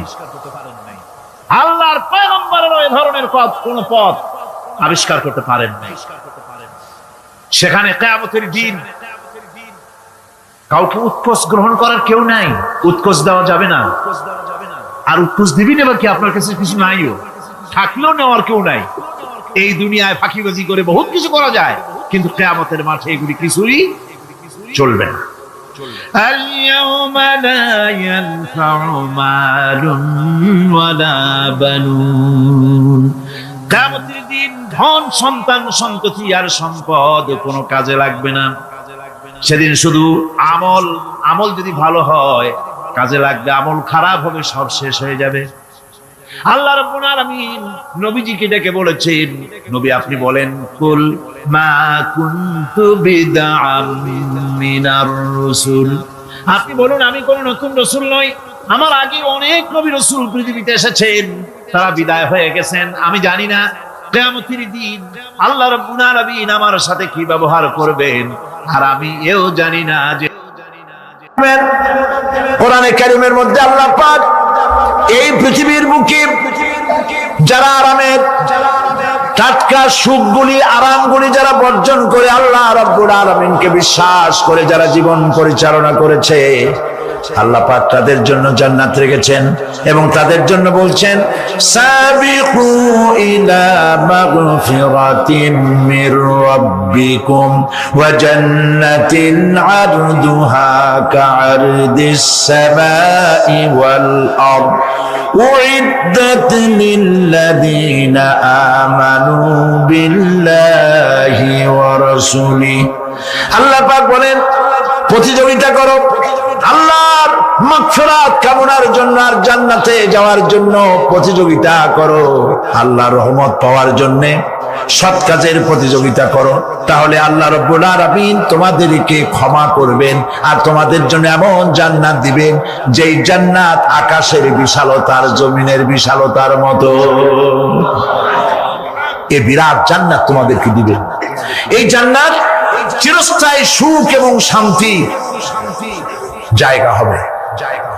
مثل الجنة التي وعد المتقون فيها أنهار من ماء غير آسن وأنهار من لبن لم يتغير طعمه। আল্লাহ পাক বলছেন জান্নাত, আল্লাহ পাক ওয়াদা করেছেন মুত্তাকিদের জন্য আল্লাহ পাক জান্নাত দিবেন, যে জান্নাতের ভিতরে রয়েছে মধুর প্রস্রবণ, রয়েছে দুধের প্রস্রবণ, রয়েছে সেখানে স্বচ্ছ পানীয় পানির প্রস্রবণ রয়েছে। এই সুন্দর জান্নাত ঝর্ণা ধারা আল্লাহ পাক সৃষ্টি করেছেন, বাগ বাগিচা দিয়ে ভরে রেখেছেন জান্নাত। সেই জান্নাতে জান্নাত হবে এয়ার কন্ডিশন, রোদ্রের তাপ হবে না সেখানে, রোদ্রের খরতাপ হবে না সেখানে, ঠান্ডার প্রচন্ডতা থাকবে না। কিরকম হবে জায়গাটা? আল্লাহ পাক বলছেন মুত্তাকিনা আলাল আরাইকি লা ইয়ারাউনা ফিহা শামসান ওয়ালা জামহারিরা ওয়া দানিয়াতান আলাইহিম যিলালুহা ওয়া যুল্লিলাত কুতুফুহা তাযলিলা। আল্লাহ পাক এমন জান্নাত রেখেছেন, সেই আল্লাহ পাক সেই জান্নাতের ভিতরে জান্নাতীরা ঠেস লাগায়া মুখোমুখি অবস্থায় তারা সেখানে বসবে, আর জান্নাতীদের মনের মধ্যে কোনো দুঃখ থাকবে না, পেরেশানি থাকবে না। পৃথিবীতে মানুষের দুঃখ থাকে, পেরেশানি থাকে, সেখানে কোনো দুঃখ আর পেরেশানি থাকবে না। সেই জায়গাটা হবে শীতাতপ নিয়ন্ত্রিত, না শীত না গরম, চির বসন্ত বিরাজ করবে, জান্নাতীরা সেখানে থাকবে। এই সুন্দর জান্নাত আল্লাহ পাক রেখেছেন মুত্তাকিদের জন্য। সুবহানাল্লাহ। কাফেরদের জন্য জান্নাত হবে, জাহান্নাম হবে চিরকাল, খালিদিনা ফিহা আবাদান, চিরকাল কাফেরেরা জাহান্নামে থাকবে। সর্বশেষ যে ব্যক্তি জাহান্নাম থেকে মুক্তি লাভ করবে তাকে আল্লাহ পাক বলবেন, ফেরেশতাদেরকে বলবেন, আমার ফেরেশতারা আমার এই বান্দাকে জান্নাত এবং জাহান্নামের মাঝখানে রেখে দাও। জান্নাত এবং জাহান্নামের মাঝখানে লোকটি যখন থাকার জায়গা পাবে সে জান্নাতের দিকে তাকায়া দেখবে আর কাঁদতে থাকবে। আল্লাহ পাক জিজ্ঞেস করবেন, বান্দারে যুগের পর যুগ ধরে জাহান্নামে কেঁদেছো, আমি রব্বুল আলামিন জাহান্নাম মাফ করে দিয়া জান্নাত জাহান্নামের মাঝখানে রেখে দিয়েছি, আযাব থেকে তো বেঁচে গেছো, এখন কাঁদো কেন? লোকটি বলবে, রব্বুল আলামিন কাঁদি এই কারণে, জাহান্নাম থেকে মাফ করেছো, তোমার শুকরিয়া আদায় করি। জান্নাত তো আমার কপালে নাই, কিসমতে নাই, কিন্তু জান্নাত আমি এখান থেকে দেখতে পাচ্ছি, জান্নাতের সুঘ্রাণ আমার নাকে আসতেছে, কপালে নাই যাওয়ার।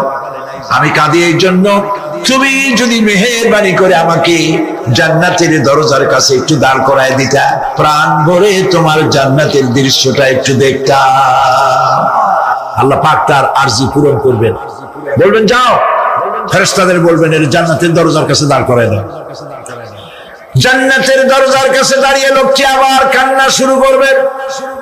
আল্লাহ পাক প্রশ্ন করবেন, এবার কান্দো কেন? লোকটি বলবে, রব্বুল আলামিন কান্দি এই কারণে, জান্নাতের এই দরজায় দাঁড়ায়া জান্নাতের অফুরন্ত নিয়ামত কিছুই ভালো করে দেখা যায় না, শুধু অল্প জায়গা দেখি। যদি তুমি আমারে দয়া করে জান্নাতের মাঝখানে দাঁড় করায় দিতা, চতুর্দিকে তাকায়া তাকায়া দেখা কলিজারে ঠান্ডা বানাইতাম। তবে আমি ওয়াদা করি, জান্নাতের কোন নাজ নিয়ামত, কোন ফল আমি খাবো না, ধরবো না, সইব না। একটুখানি মেহেরবানি করে মাঝখানে দাঁড় করাইয়া দাও, জান্নারে ঠান্ডা করি। আল্লাহ রাব্বুল আলামিন ফেরেশতাদের বলবেন, আমার এই বান্দারে জান্নাতের মাঝখানে দাঁড় করাইয়া দে। আল্লাহর নবী বলেন, জান্নাতের মাঝখানে দাঁড়িয়ে লোকটি আগের চাইতে আরো জোরে চিৎকার মেরে কাঁদতে থাকবে। আল্লাহ পাক বলবেন, বান্দারে কি হলো তোর? দরজার কাছে আসতে চাইছিলে, আইনা দিলাম। আবার এবার মাঝখানে আসতে চাইছো, তাও এনে দিয়েছি। আবার কান্দো কেন? লোকটি বলল, রব্বুল আলামিন, এবার কান্দি এই জন্যে তুমি যখন দয়া করে একটিবার জান্নাতের মাঝখানে এনে আমাকে দাঁড় করায় দিয়েছো। তুমি রহমান রহিম, গফুরুর রহিম, এই জান্নাত থেকে আমারে আর বাইর করে দিও না। আল্লাহ রাব্বুল আলামিন বলবেন, ও আমার বান্দারে, আমার এই জান্নাত তোর খুব পছন্দ হয়েছে নাকি? লোকটি বলবে, রব্বুল আলামিন, কলিজা ঠান্ডা হয়ে গেছে, ভাবতেও পারি নাই জান্নাত এত সুন্দর। আল্লাহ পাক বলবেন, বান্দারে, এরকম একটি নয়, দুইটা নয়, তোর জন্য আমি 10টা জান্নাতে এরকম রিজার্ভ করে রাখছি। সুবহানাল্লাহ। আল্লাহ পাককে ভয় করে পৃথিবীর সমস্ত পাপ থেকে যারা নিজেকে রক্ষা করবে, আল্লাহ তাদের জন্য এই জান্নাত রেখে দিয়েছেন। সুবহানাল্লাহ। সেই জান্নাতের রিসিপশন আপনারা আন্দাজ করতে পারবেন না। রিসিপশন কারে করে? কি এর প্রধানমন্ত্রী আর প্রেসিডেন্ট, 4-5টা পুলিশ আর আর্মি আসে একটা ছট করে সেলুট মারলো, বা শেষ হয়ে গেল। এরকম না, জান্নাতীদেরকে রিসিপশন দেওয়া হবে। জান্নাতীরা যখন আল্লাহর হুকুমে জান্নাতের দিকে যেতে লাগবে, আর যখন জান্নাতের কাছে চলে যাবে, আল্লাহ রাব্বুল আলামিন শোনায় দিচ্ছেন, হাত্তা ইযা জাউহা ফুতিহাত আবওয়াবুহা ওয়া ক্বালা লাহুম খাযানাতুহা সালামুন আলাইকুম তিবতুম ফাদখুলুহা খালিদিন। সুবহানাল্লাহ। জান্নাতীরা যখন জান্নাতে প্রবেশ করার দরজার মুখোমুখি হবে, দ্বার রক্ষীগণ তখন বলবে, সালামুন আলাইকুম, আল্লাহর শান্তি তোমাদের উপরে বর্ষিত হোক। সুবহানাল্লাহ।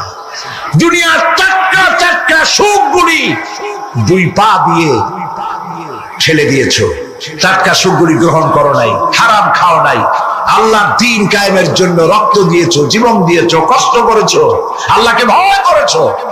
আমাদের সালাম গ্রহণ করো, জান্নাতের মধ্যে ঢুকে যাও চিরকালের জন্য। সুবহানাল্লাহ। আর বাইরে হওয়া লাগবে না, চিরকাল এই জান্নাতের মধ্যে তোমরা বসবাস করতে পারবে। আল্লাহ রাব্বুল আলামিনের ফেরেশতারা বলে দিবেন। জান্নাতের মধ্যে আল্লাহ পাক হুরদের সঙ্গে জান্নাতীদের বিয়ের ব্যবস্থা করে দিবেন। কোরআনে কারিমে আল্লাহ পাক বলেন, মুত্তাকিইনা আলা সুরুরিন মাসফুফাতিন ওয়া যাওয়াজনাহুম বিহুরিন ঈন।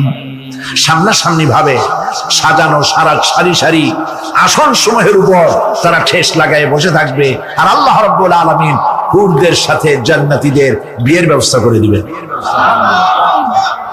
যেসব হুরের সঙ্গে বিয়ে হবে তাদের আল্লাহ পাক বিবরণ দিচ্ছেন কি রকম হবে তারা। লাম ইয়াতমিসহুন্না ইনসুন ওয়ালা জান, এর পূর্বে জিন এবং ইনসান এদেরকে কেউ স্পর্শ করে না। কিরকম তারা? কাআন্নাহুন্নাল ইয়াকুতু ওয়াল মারজান, যেমন ঝিনুকের ভিতরে মণিমুক্তা থাকে, এইভাবে আল্লাহ পাক তাদেরকে পবিত্র করে রেখে দিয়েছেন।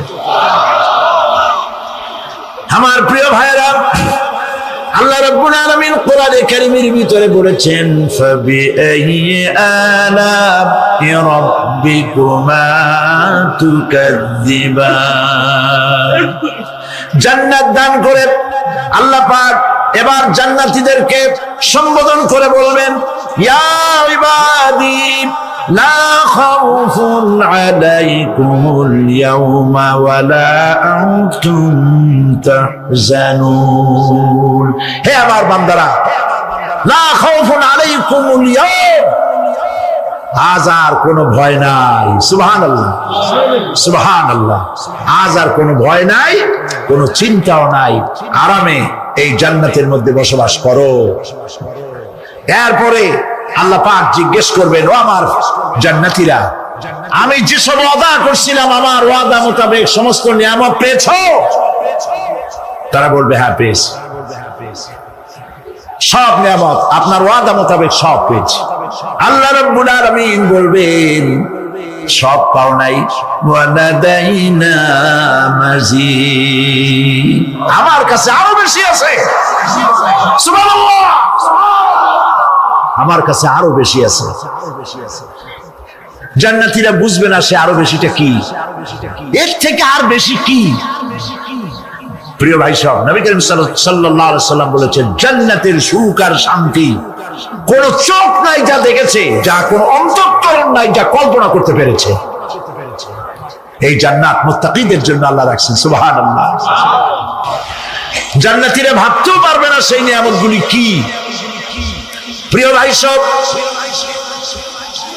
সেই মুহূর্তে আল্লাহর নবী মুহাম্মদুর রাসূলুল্লাহ সাল্লাল্লাহু আলাইহি ওয়াসাল্লাম বলবেন, রব্বুল আলামিন, আমার উম্মতেরা জান্নাতীরা বুঝতে পারে নাই আপনার কাছে কি নিয়ামত আরো বেশি আছে।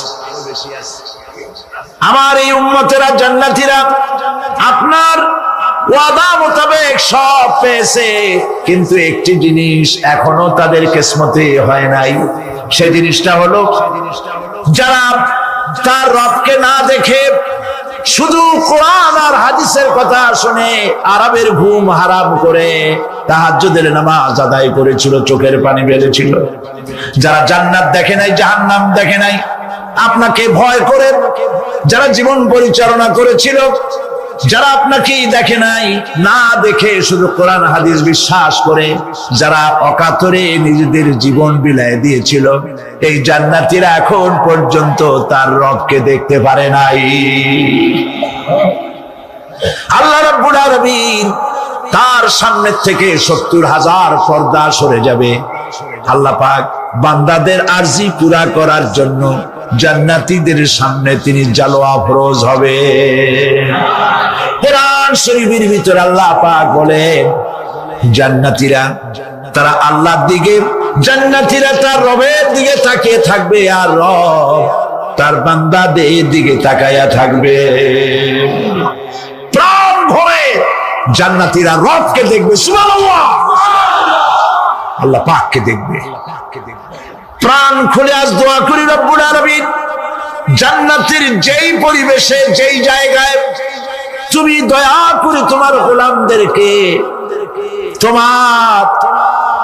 তুমি নিজেই দর্শন দিবে, দেখা দিবে।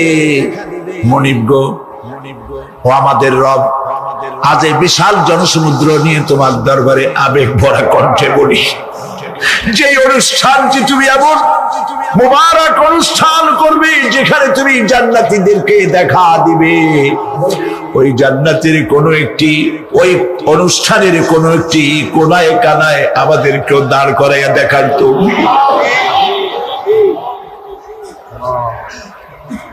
প্রিয় ভাই সব, আল্লাহ রাব্বুল আলামিন মানুষের সামনে